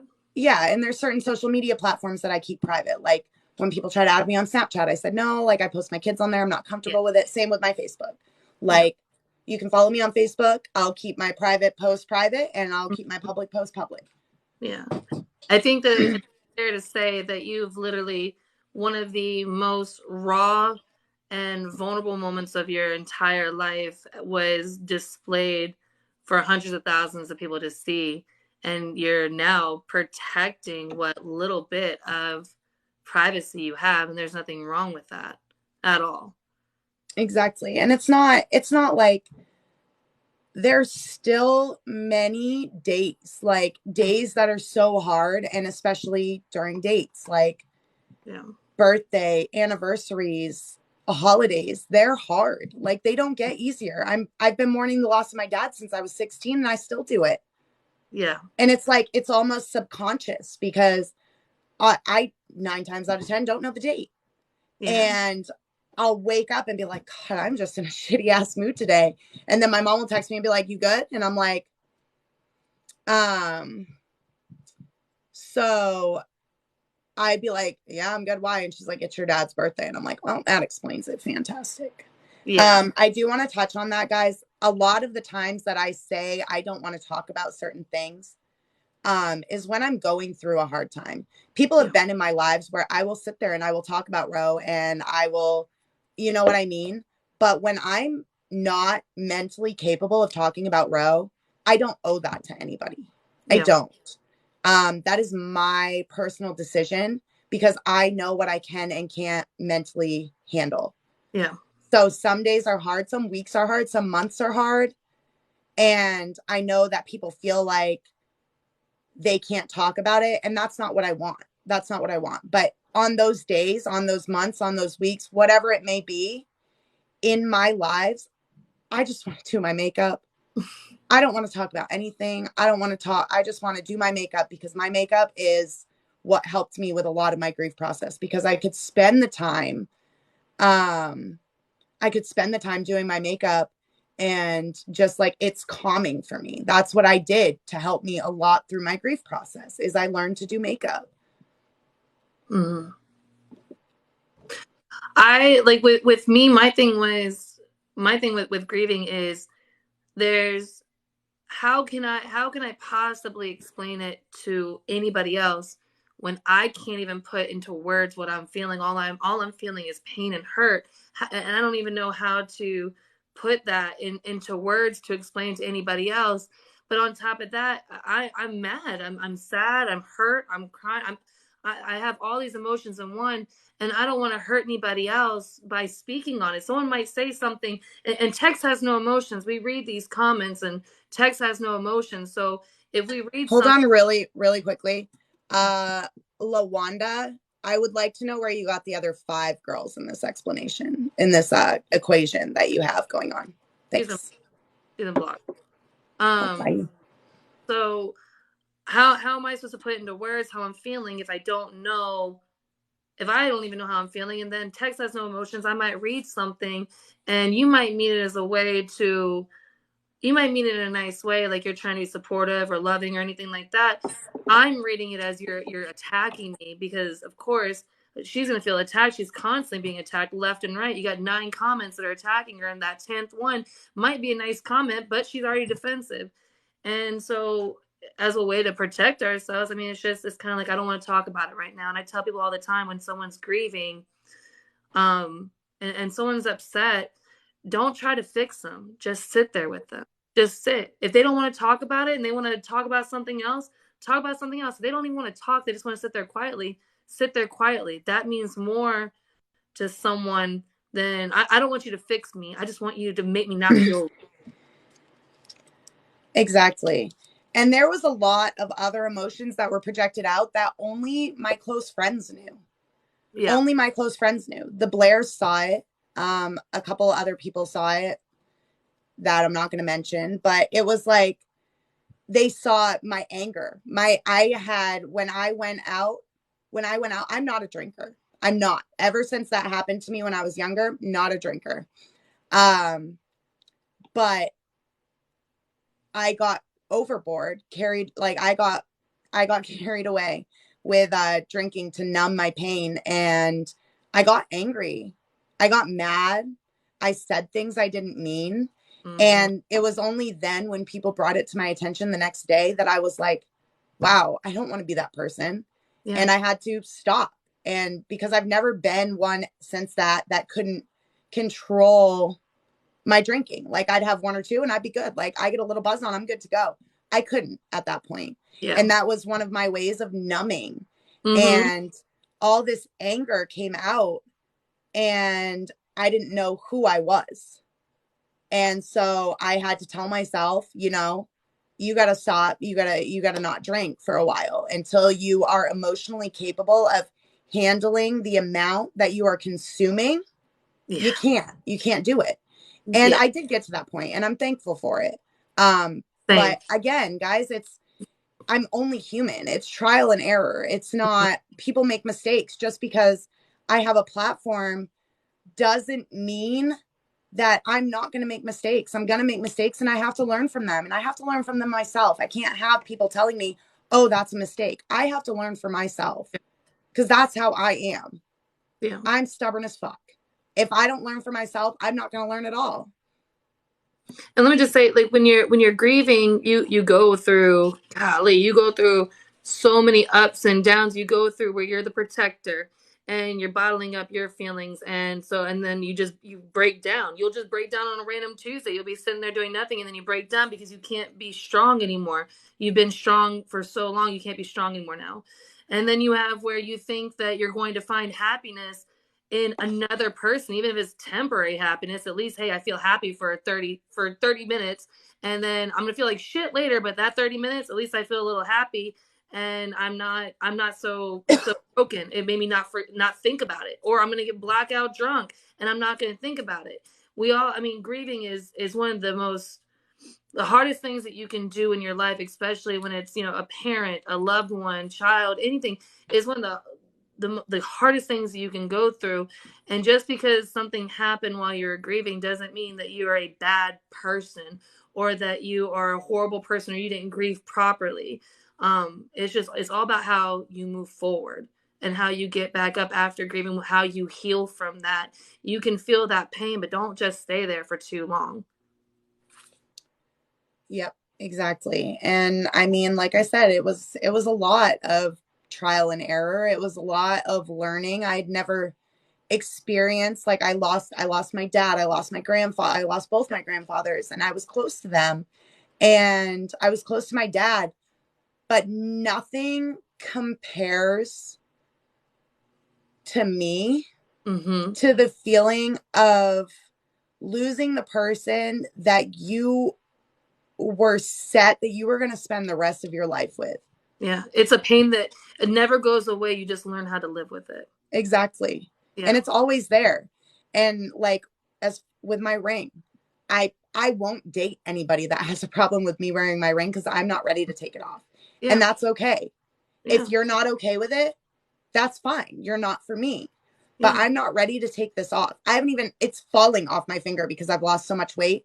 And I won't even leave it to get sized. Yeah. Like, I'm not ready. And so, I mean, everybody, like I said, everybody has their opinion. If somebody doesn't want to be with me because I'm wearing my ring, yeah, that's fine. That's fine. I respect your decision, but you are not for me. But respect my decision that you're not for me as well. Yeah. Exactly. And I mean, and you can correct me if I'm wrong, but everything that you've gone through in your life, and then Ro comes along, right? You two are both on a broken road, and you find each other, and you finally found you're happy. You found that happy, that healing, that great feeling, and it was taken from you. It wasn't like you guys broke up; it was taken from you. She was taken from this earth far, far too soon, and so now you're trying to learn how to live your life while still having that pain, and you're always going to love her, always going to love her. And these pieces, like, you still have these pieces of her because she made you into who you are today. That's never going to go away, and that's never going to change. She honestly got me through a lot of the grief process because it was the constant reminders of, after everything I went through, her reminding me, I'm so proud of how far you've come. I'm so proud of how far you've come. I'm so proud of how far you've come, that I would not let myself fall down that spiral again and disappoint her. Yeah. I would not do that. I said, absolutely not. Like, I would never forgive myself if I fell back into that. Yeah. One of the first things I did before I started chugging the bottle of vodka was call my therapist. Yeah. I emailed her and said, look, I know that you're not in office. I don't have an appointment, but I really fucking need you right now. Mm-hmm. And she instantly called me.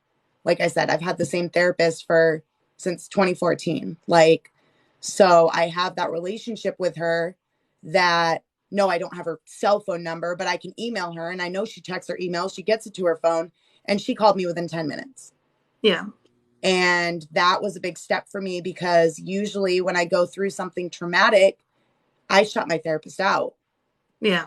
I shut everyone out. I don't Yeah. want to deal with You don't- anyone. I run. I run from therapy. I run from people. Yeah. I run from situations. I run from everything. Yeah. So that right there alone was a huge step for me. Yeah. For sure. I mean, I'm a big I shut it out. Because, and I've always been really bad about pushing everything under the carpet. Like something can hurt me, well, I'm not going to talk about it. We're just going to put it under the carpet and I'll deal with it later. And then I Yep. just adding to this carpet of just my pain and my hurt and everything that's going on. And then all of a sudden, the littlest thing, like stubbing my toe on the corner of the bed, and I'm a freaking mess.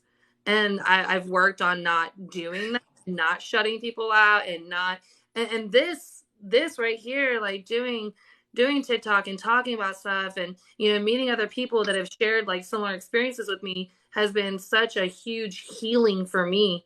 And I'm glad that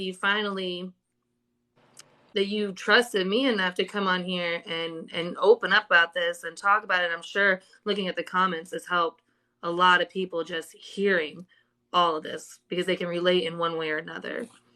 I honestly feel like I needed to do this too as part of my healing journey, because I haven't talked about it, and I haven't taken accountability with the things that I've done after. I've privately taken accountability, Mm-hmm. but part of taking accountability is also saying it out loud. Yeah. And I feel like that is something that I needed to do. And with that being said, over the past almost 2 years, I've done a lot of healing with my grief journey, with my mental health, with me as a person, and how I'm treating people, and how I lash out at people in my life, or how I did. And that was a huge healing process to me. And honestly, it really wasn't until I met Katie that I realized how far I'd come with it. So Because what's different? Like, what's different about where you're at now with Kate versus where you're at, let's say, a year ago? You know what I mean? so Katie came into my life unexpectedly. Mm-hmm. It was just one day we started talking, and it was just the conversation, everything was easy with her.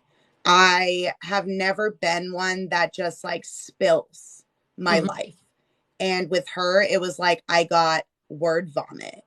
And we both just spilled things that we had never told anyone, Yeah. and talked about and talked for hours and hours, but neither of us were ready for a relationship yet. So we Mm-hmm. just started talking and talking and talking. And it just came to the point where neither of us wanted to be without the other person.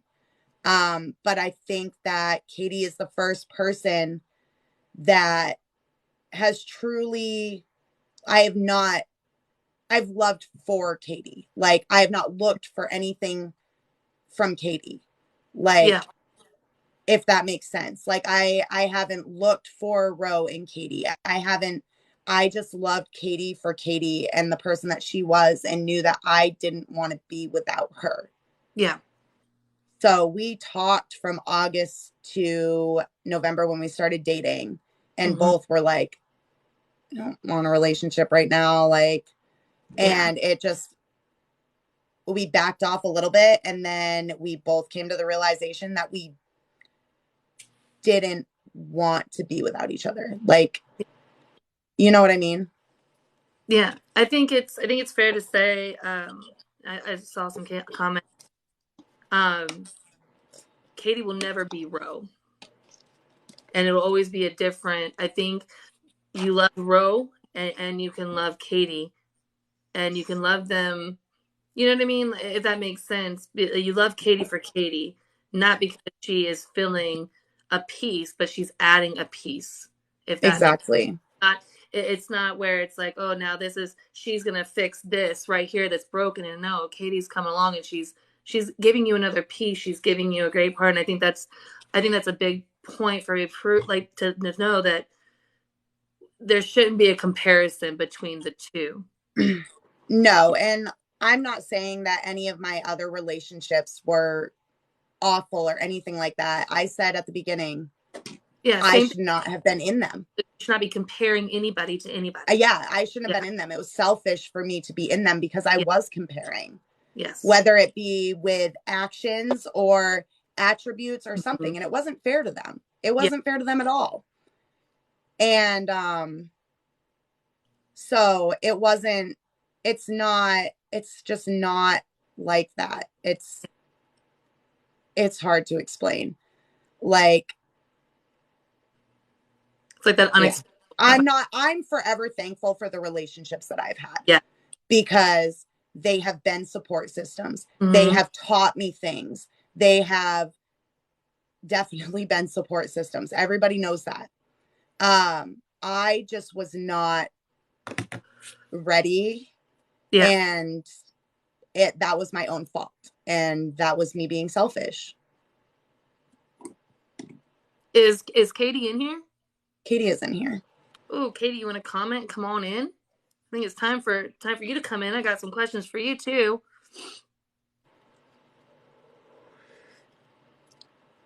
Wait, gotta wait for her to comment because there's too many for me to go through. She said present. Oh, let me just find her. Present. Oh, how do I invite her to go live? It's so hard. Going through the list.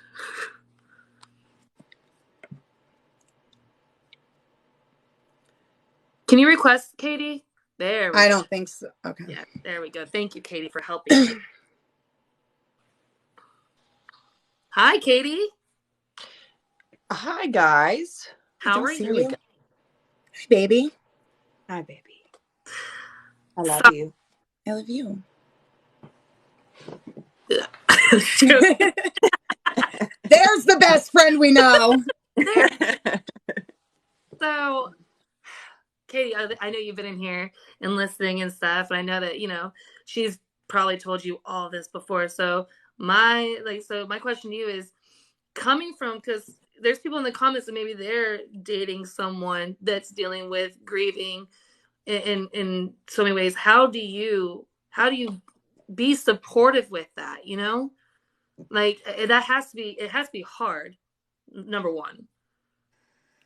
You would think so, and looking at it from the outside looking in, but in reality, if you care about somebody and you love somebody, it doesn't matter what it is, whether it's mental health or losing a loved one or stubbing your toe on the bed. Like, it doesn't matter.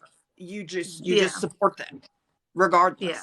If they're having a bad day, you just support them. And like, I'm 400,000 miles away, but she knows that no matter what, I'm here. Yeah. And it's just, you just have to make that known, and you just have to let them, I can't say make them feel comfortable with you, but you have to get to that point where they just trust that no matter what, whether it's a stubbed toe or an anniversary date, that you're going to be there. Yeah. So how do you feel about the ring? Honestly, I mean, I don't want to say that I don't see it, or I don't ignore, or that I don't know it's there, but it's one of those things, like, that's her deal. If she wants to wear that ring, who am I to tell her any different? Yeah. I'm not gonna say, who am I to tell her to take it off? Who am I to tell her you don't need to wear that? You know what I mean? Yeah. No different than telling somebody to take their grandma's ashes off their mantle that's been dead for 10 years. It's no different. Yeah. That's 100% true. Why do you feel it's important to, so I know a little bit of the inside, you know what I mean? Because I'm there, the third wheel. But since the beginning with you and Brett, we have big dates that come up, for Brittanie, that are very important. All of her friends know, like, hey, this date, this is a Brittanie day. We got to make sure. Why, since the beginning, even before you guys were like super, super serious, you made sure to to be there and to even go above and beyond. Why why is that something important for you? Is that something that you would recommend for someone else to do in your situation? Absolutely. And it doesn't even have to be in relationships. I mean, friendships, parents, anything. I mean, just be supportive of people. You never know what people are going through in real life. Like, just like she said earlier, she could have made a video and smiled and laughed and done all kinds of things and turned that camera off and just sobbed. You never know what people are going through. Awesome. So you're well, damn. So like I know you've seen you've seen all the stuff that Lynn has gone through for years on this app. You know what I mean? You've seen it. I think everyone's seen it from here. What is your perspective on that, to go from someone that you kind of knew her and you kind of saw everything she was going through and you saw the accusations made to her, to being in this position now?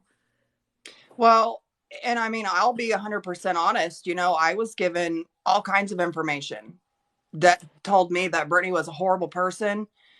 I mean, from all aspects, you know, and it's one of those things that I have learned in my life, that if I'm given information like that, like, don't get me wrong, it stays in the back of my head, but I am my own person and I make my own opinions on people. Like, we talked about this last night. She was like, you used to hate me. And I was like, no, I didn't hate you. If I hated you, I would not have talked to you at all. I form my own opinions. And I very quickly found out that what I was told and what I saw from other people, not even told directly to me, just from things on the app, was completely and utterly false. And, you know, it's just, I mean, I even get the comments on my stuff and it's like, what? I'll never understand it. Yeah. Yeah. The hateful comments now you hear, like, does it ever make you worried? Because, you know, you heard like pretty much Brittany's thing is kind of like shut down and the run thing. How do you, I asked Cheryl and Browse this too, but now you know these things about your person, you know, she's a shutdowner and she's a runner. What do you do to kind of make her feel secure? Make her know that she don't have to do these things with you? Well, first of all, I tell her that she didn't have a choice. She's stuck with me. Accurate. To be fair, she tells me the same. So, yeah. But I mean, it's just one of those things, you know, you just have to be supportive of people, and consistency is a huge thing. You know, if I were to have, you know, been supportive one day and then the next day I'm like, meh, she'll be all right. You know, that's not consistent behavior. You have to consistently show up. And it's like that with every relationship, whether it's your family or friends or a partner. It's consistent, or your children at that. Like, you have to be consistent. I mean, it's that simple. Yeah. It's definitely like the consistency matters. Like, you can't be phenomenal on Monday, but then Tuesday complete, like, like the hot and cold thing. So I totally agree. And that's one thing I see, like, with a lot of these relationships and I don't want to say this bad, but like a healing, right? So a lot of the people, like, so far, Cheryl and Brittany, they have came from these broken roads and they're healing, but now they're in these great, healthy relationships. And I think the main thing that both of y'all have in common, both these relationships have in common, is both of y'all say you just had word vomit, or you felt completely naked without having your, like, taking your clothes off. That person, like, communication. I think anybody going through trauma or even not trauma, I think communication is a huge, huge thing. And it's something that a lot of people need to work on. Now, do you think if Brittany was given the grace to grieve in private, do you think things would have been different? This is a question for both of you. If you were able to grieve in private, do you think things would be different right now?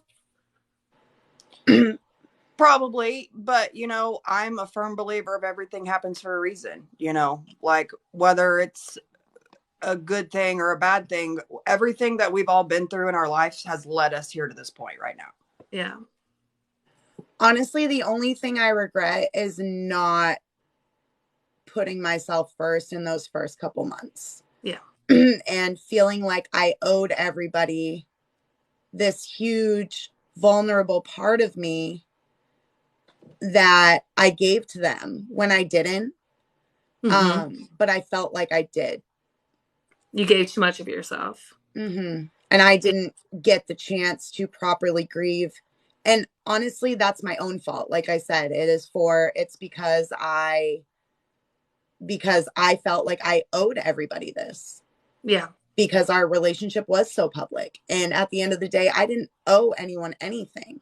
Yeah. But I didn't feel that way at the time. Yeah. It felt like almost like you had a duty to come Exactly. on, put on a brave face. And even though you're dying inside, you have to come on here and you have to, give your updates and still give that piece of yourself when that piece is currently dying. So I totally get it. Dang, this has been a phenomenal conversation. Y'all are great. I think grieving is something that we all struggle with, especially now, Brittanie, with just more beyond the passings. I don't want to just focus on that because can I get a little bit more personal with you guys? Because I know we talked about SA, so can I get personal with that with you? Are you comfortable with that? Yeah. Okay. So coming from, you had this background with SA, right? And you guys post content about, spicy page and how going into a new relationship and having that, how's it been different for you? Like how do you, Katie, first off, kind of, I'm trying to think the words without offending anybody, but you know what I mean? How do you deal with that in the spicy way of the relationship? I mean, it's just one of those things that you have to let her know that she's safe. I don't want to say make her, because that's not right. You have to make them feel safe. And, we've had conversations about certain things, and I've always told her, if there's something happening or something that you don't like that needs to be a known thing so that I don't trigger anything. Or, I've never been through anything like that. So I don't know what it's like. And I'm not going to sit here and try to act like I do, you know what I mean? But you just have to have that safety feature. You just have to install that, because you have to make them feel safe enough to know that you're not going to do that to them. Yeah. And honestly, it's a lot of communication and boundaries as well. Granted, with Katie, I didn't feel the need to have those because I felt so safe with her from the beginning.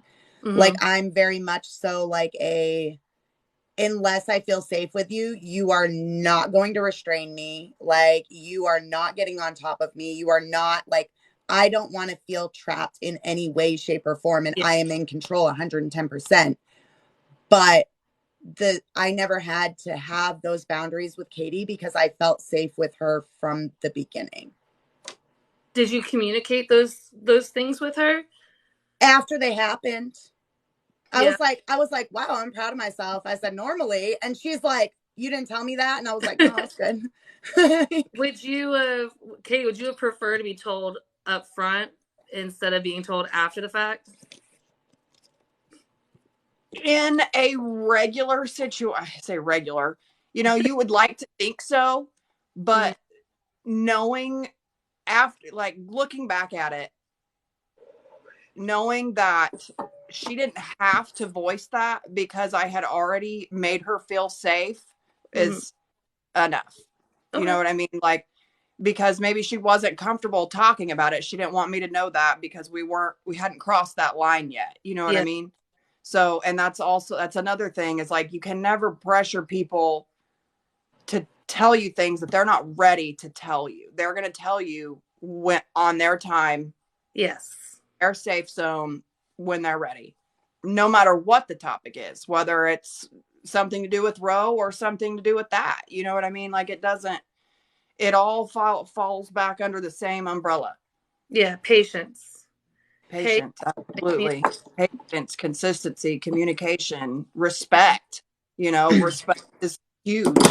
It's like that would be the most disrespectful thing I could ever do, is tell her, you need to take that ring off. The fuck? Yeah. And honestly, it's like, it's easy because it's like we've connected on this level that we're at now. And like, I don't have to tell her dates. I don't have to tell her what I need. Like, she lets me know that she's there. Like, Rose's birthday, she lets me know that she's there. She's like, I know it's a hard day for you. I'm here if you need me. But she doesn't smother me. But she also went above and beyond and texted my friends to be like, hey, tomorrow's a hard day for her. What can we do? Yeah. And like, I mean, I got sent Starbucks to make sure I had coffee and ate. I got sent flowers and a little stuffed animal that I sleep with every night now. Like, just like all of these things. It's like, Yeah. I've never had to tell her that I needed her. It's like, it was like a sixth sense. Like, she knows, like even like through text, she's like, hey, you're being weird. You good? And I'm like, well, I'm arguing with this person. And she's like, Yeah. I knew it. Or like, I'll like be on a phone call with her and I'll have like a thought and she'll be like, what's going on? What are you thinking about? Like, it's like she just knows because we've connected on that level. She's attentive to anyways. your nonverbal communications. I think a lot of people ignore those nonverbal verbals. You know what I mean? When it comes to like body language, reactions, facial expressions, we tend to ignore the nonverbals instead of just listening to that. You know what I mean? Like, I might not be able to say like, I want some attention, but you should be able to know like my nonverbals, like I need some attention. You know what I mean? I think that she's in tuned to your nonverbals, and I love that for you. Basically, yeah. I think that's great. I think I got like 2 more, and then if you guys want to bring up anything else, the first one is how, I know everybody's asking, how do you guys manage the long distance relationship?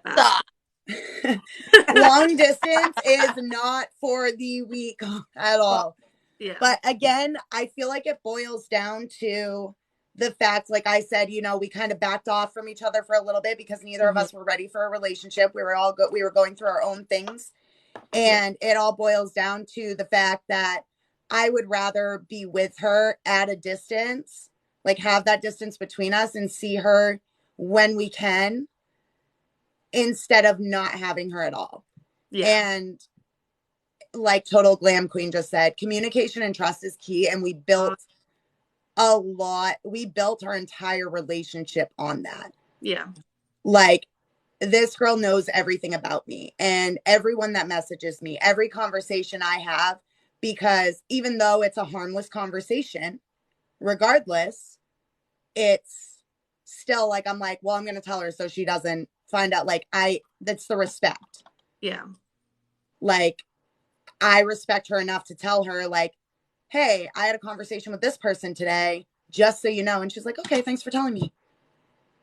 Like, and same goes for her. We love a relationship. We love that. That's great. Their distance, Maine and Oklahoma.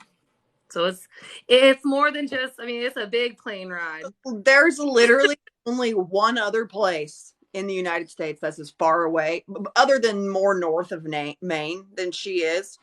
It's Seattle, Washington. Alaska. Well, in the touching United States. Okay. That there's literally nowhere else that's farther. I'm like, you picked the farthest place possible away. I was born first. No. Yeah. I was born first, so you. Yeah, but you chose to stay there. I'm central, okay? I am in the middle.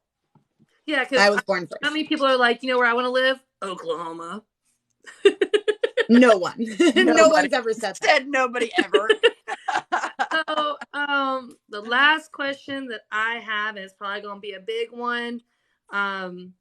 You guys get y'all get a lot of doubt and hate and judgment.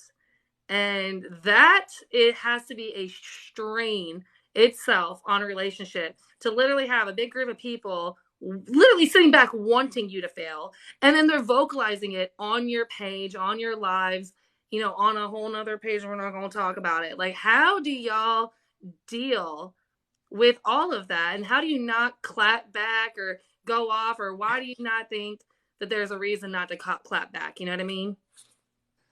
That's, you guys can go pick who goes first. Go ahead. Okay. All right. Honestly, I've been dealing with it long enough that it's like, it's laughable. Like, it's like, okay, well, y'all don't know our relationship. Y'all don't know our relationship. Y'all don't know what we talk about. Y'all don't know how strong we are outside of the app. You guys see bits and pieces. You see her opening my door for me. You see our transitions. You hang out with us on lives, but you guys don't see the conversations that we have in between that. You guys don't see the connection that we have off of this app. Yeah. And really quickly, I do want to touch on the fact that I'm not obligated to tell Katie who I talk to every day, but given like I don't call Katie and be like, Cheryl called me, this is what we talked about. Danny called me, this is what I talked about.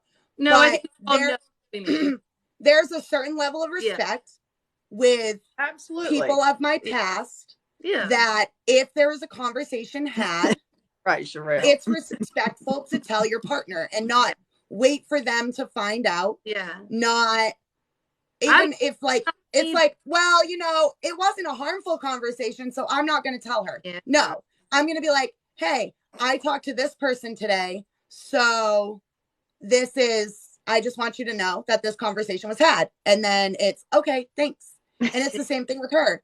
If someone from her past reaches out to her, she comes to me and she tells me. Yeah. It doesn't matter that it was a harmless conversation. It's a respect thing. Yeah, and it's a communication thing. And it's a foundation for any relationship. We don't hide things. Anything. It doesn't matter. If you think that your partner would be mad that you had this conversation or like found out that you had this conversation and they didn't tell you, you need to tell them. Because if not, if you got what are you doing in the relationship? It looks worse than it, hide it or make an excuse for it. You shouldn't be doing it. And my biggest thing is, if I'm talking to someone or I'm dating somebody, right? And if they were to do that to me, how would I feel? If I wouldn't like it, then then I better not do it to them. Regardless of how innocent I might think it is or whatever. If it would make me feel some type of way if they did it, I ain't gonna do it. Exactly. And like Sherelle just said, if I'm hiding something, I'm in the wrong relationship. This girl knows everything. Like, she's in on 90% of my FaceTime calls with my friends just because she's fits our group. Like, that's another crazy thing. Like, she just came into our group of friends. Like, she's been there the whole time. Lynn's friends. When me and Katie first met, it was like, we've been friends for 84 years. We've been knowing each other. We already had inside jokes within the first 30 minutes of meeting each other in person. Like, it was it fit. Katie size cutout. Exactly. It's like, I don't know, like,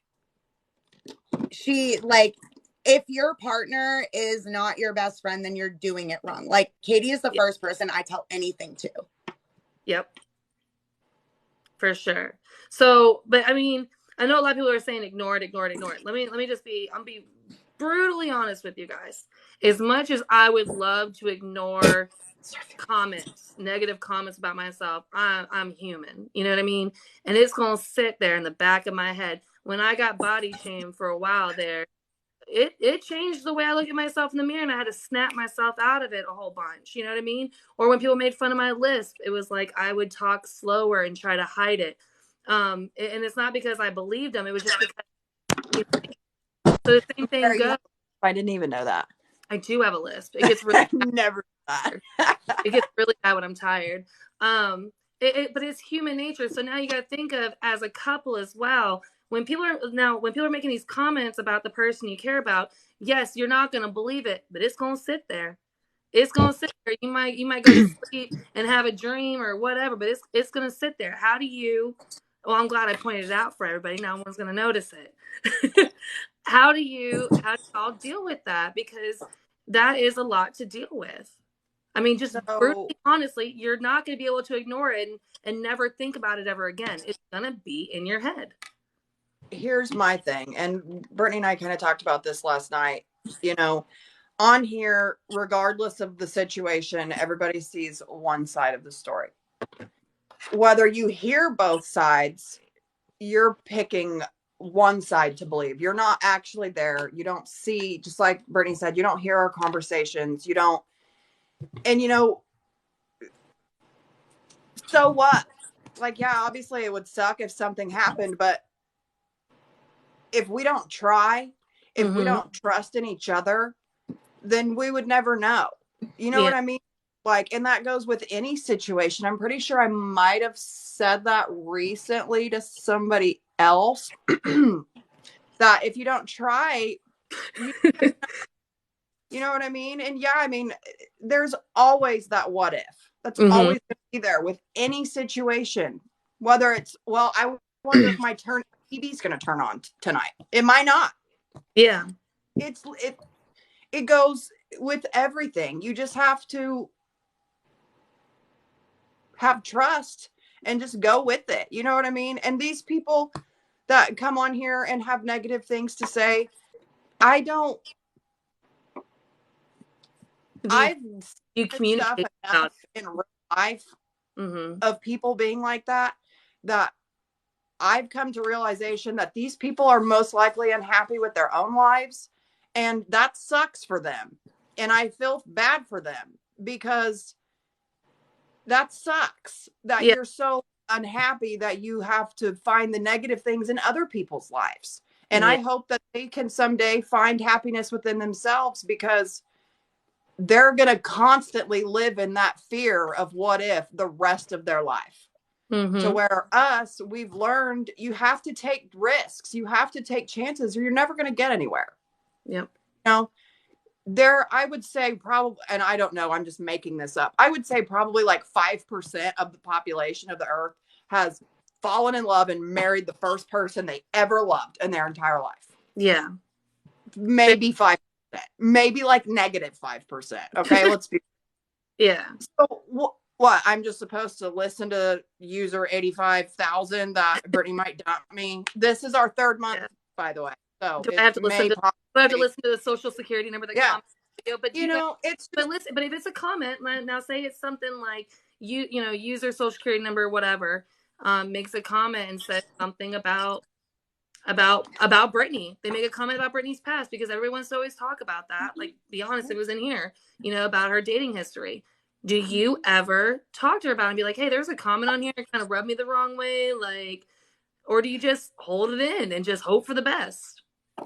Honestly, I have not had anything that was unsettling to me directly about her or anything to do with us. The only thing that unsettles me is them. Like, I honest to God have not. Yeah. I haven't had any concerns, nothing at all. Wrong way. We off so strong with communication that I have zero doubts in the fact that even if stuff did get rocky, that we could not discuss it and have an adult conversation about things. I mean, there was a time where I overreacted. This was before we started dating, before things went to the next step, that I overreacted and I did not address a situation the correct way. And she calmly talked to me. I had never had anybody do that with me before. I fully expected her to yell back and whatever, you can ask her. I didn't know what to do. I've never been in that. The woman was too stunned before to speak. I didn't know what to say. I really didn't. And that's just how we set our platform. Yeah. That's how it always was. It was always, it never went up and down. It's always been right here. Yeah. Well, Brittany, do you ever feel, do you ever feel guilt? Because, I mean, hell, being in a relationship with you, being a friend with you, anything like that, like, your haters become our haters. You know what I mean? Do you ever feel bad for some of the stuff that Katie gets?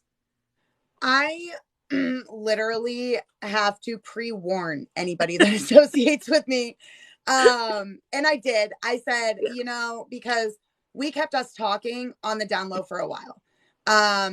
We were flirting back and forth on TikTok. She got off TikTok. We kept us talking on the down low because I was like, listen, like my trolls are going to find you. Yeah. And they are going to say awful things. And I don't want to expose you to that. And she just got to the point where she's like, I don't care. Like, I don't care what they say. And she honestly, like, when she gets troll comments about me, I have one troll that like repeatedly finds anybody that associates with me. It's the same person, you know who I'm talking about. And she found Katie, went to Katie's page, and Katie wouldn't even tell me what she said. She said, that is the most vile thing I've ever read in my life. Absolutely not. I will not. I'm not telling you anything they said. Oh, yeah. She's like, I deleted it and I blocked him. Like, it's just like I do pre-warn people like, hey, let me just tell you what you're getting. Let me tell you what you're getting yourself into real quick. Yeah. But she has never really cared. She hasn't cared at all. She hasn't cared about any of it. Mm-hmm. And like that's how she is in general, mm-hmm. but also like she said, it was a lot of people telling her like that I was this awful person and I did these awful things. And then we started talking and she found out a completely different side than me, which like I've been telling, like, I'm fine with playing the victim or the villain on TikTok. I'm perfectly fine with it. I have no problems with it. Like my mindset is if you think I'm capable of doing the things that you say I'm doing, I don't want you in my life anyways. Yeah. So I'm fine with playing the villain on TikTok because the people that know me and have met me in real life know the person I am. Yep. And her mindset changed once we started talking. Yep. If anybody believes something negative, shit, I'm not going to try to change your mind. Just keep believing them. And that's the thing is that the people that are negative, we're not going to change their minds anyways. No. We could cure world hunger and cancer and they would still be like, wow, that girl's a blah, blah, blah, blah, blah, blah. Yeah, if she didn't sit on her fat ass for so long, she could have cured it sooner. Yeah. Literally. Like there's always nothing you do is ever going to be right. No. Yeah. In people that already hate you. You're not going to change their mind. And that's okay. Not everybody has to like you. But it's coming to the realization that people are still going to be hateful because they're unhappy in their own life. Mm-hmm. And that not everybody's going to like you. And that's okay too. Yeah. I don't expect everyone to like me. I'm not everyone's cup of tea. And that's fine. That is my favorite quotes that I've ever heard is I can't remember exactly how it goes, but it's like one person might tell you I'm the sweetest person ever. And the other one might tell you I'm a cold-hearted asshole. Believe them both. Yeah. Because I act accordingly. Yep. Another thing that keeps getting asked, guys, as far as I know that you guys see all of these relationships with people like moving in together and getting engaged and all of this. We are our own people. We are in our own relationship. We started off our relationship pacing it, and we are going to continue our relationship pacing it. So that is not something that we are talking about because we are enjoying the beginning stages of our relationship and moving at our own pace. That's so cute. And I think it's fair to say that someone can make you feel something in 30 days. Exactly. Someone didn't make you feel in 10 years. Exactly. Time means nothing, you know. It really doesn't. It's all. I think really like we went maybe 3 weeks with like backing off from each other and still talked. Mm-hmm. Like I would still, we were like, whoa, now like, let's back up. We're not ready for a relationship. And I would still like, I called Katie. I'm like, look at my rental car. And Katie was still the first person that I called like when I wanted to talk to someone. Yeah. And she still answered the phone every time. I think it was like maybe 3 weeks that we like backed off and then realized like, you know what?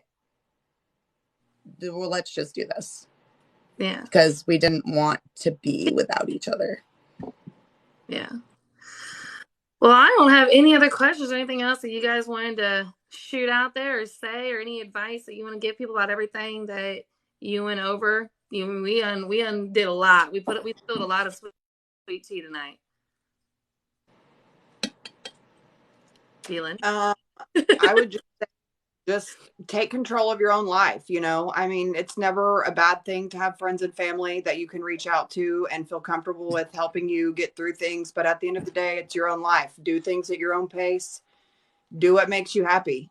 And if people don't like it, if it makes people uncomfortable, then it is what it is. It's your life, not theirs. Yeah. Feeling anything you want to add? Any advice? Anything? Listen, I have just spilled everything for 2.5 hours. The only thing that I have to do is pee. Well, I love you both. I'm gonna wrap it up. I'll give y'all a call when I'm off of here. Okay. Love you. Love you guys. Bye. Bye. Love you. All right. Well, so that was a lot. Again, it's going to be up on my YouTube for anybody that missed any parts of it. It's been 2 hours and 10 minutes now.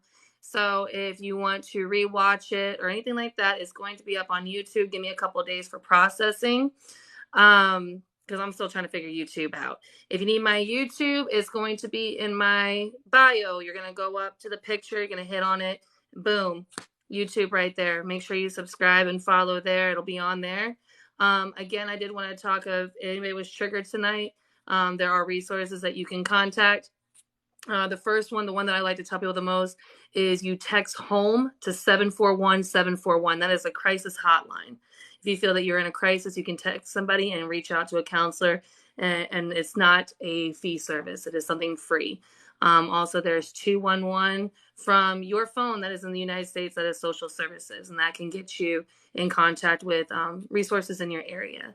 So we talked about a lot. Next week, we're going to have Shauna come on. She's Two Girls, One Talk. She's going to go over taking care of her brother with disability. Her father has dementia. She's also going to be talking about escaping a church cult. So it's going to be a little bit different. We're going to get the tea out there with that. I appreciate every single one of y'all. All my mods, thank you so much for everything that y'all did tonight. We actually, from what I saw, we didn't have that many trolls, but y'all did amazing, and I appreciate every single one of you. But I'm going to jump off of here. I love y'all, and I will see y'all tomorrow. Bye, guys.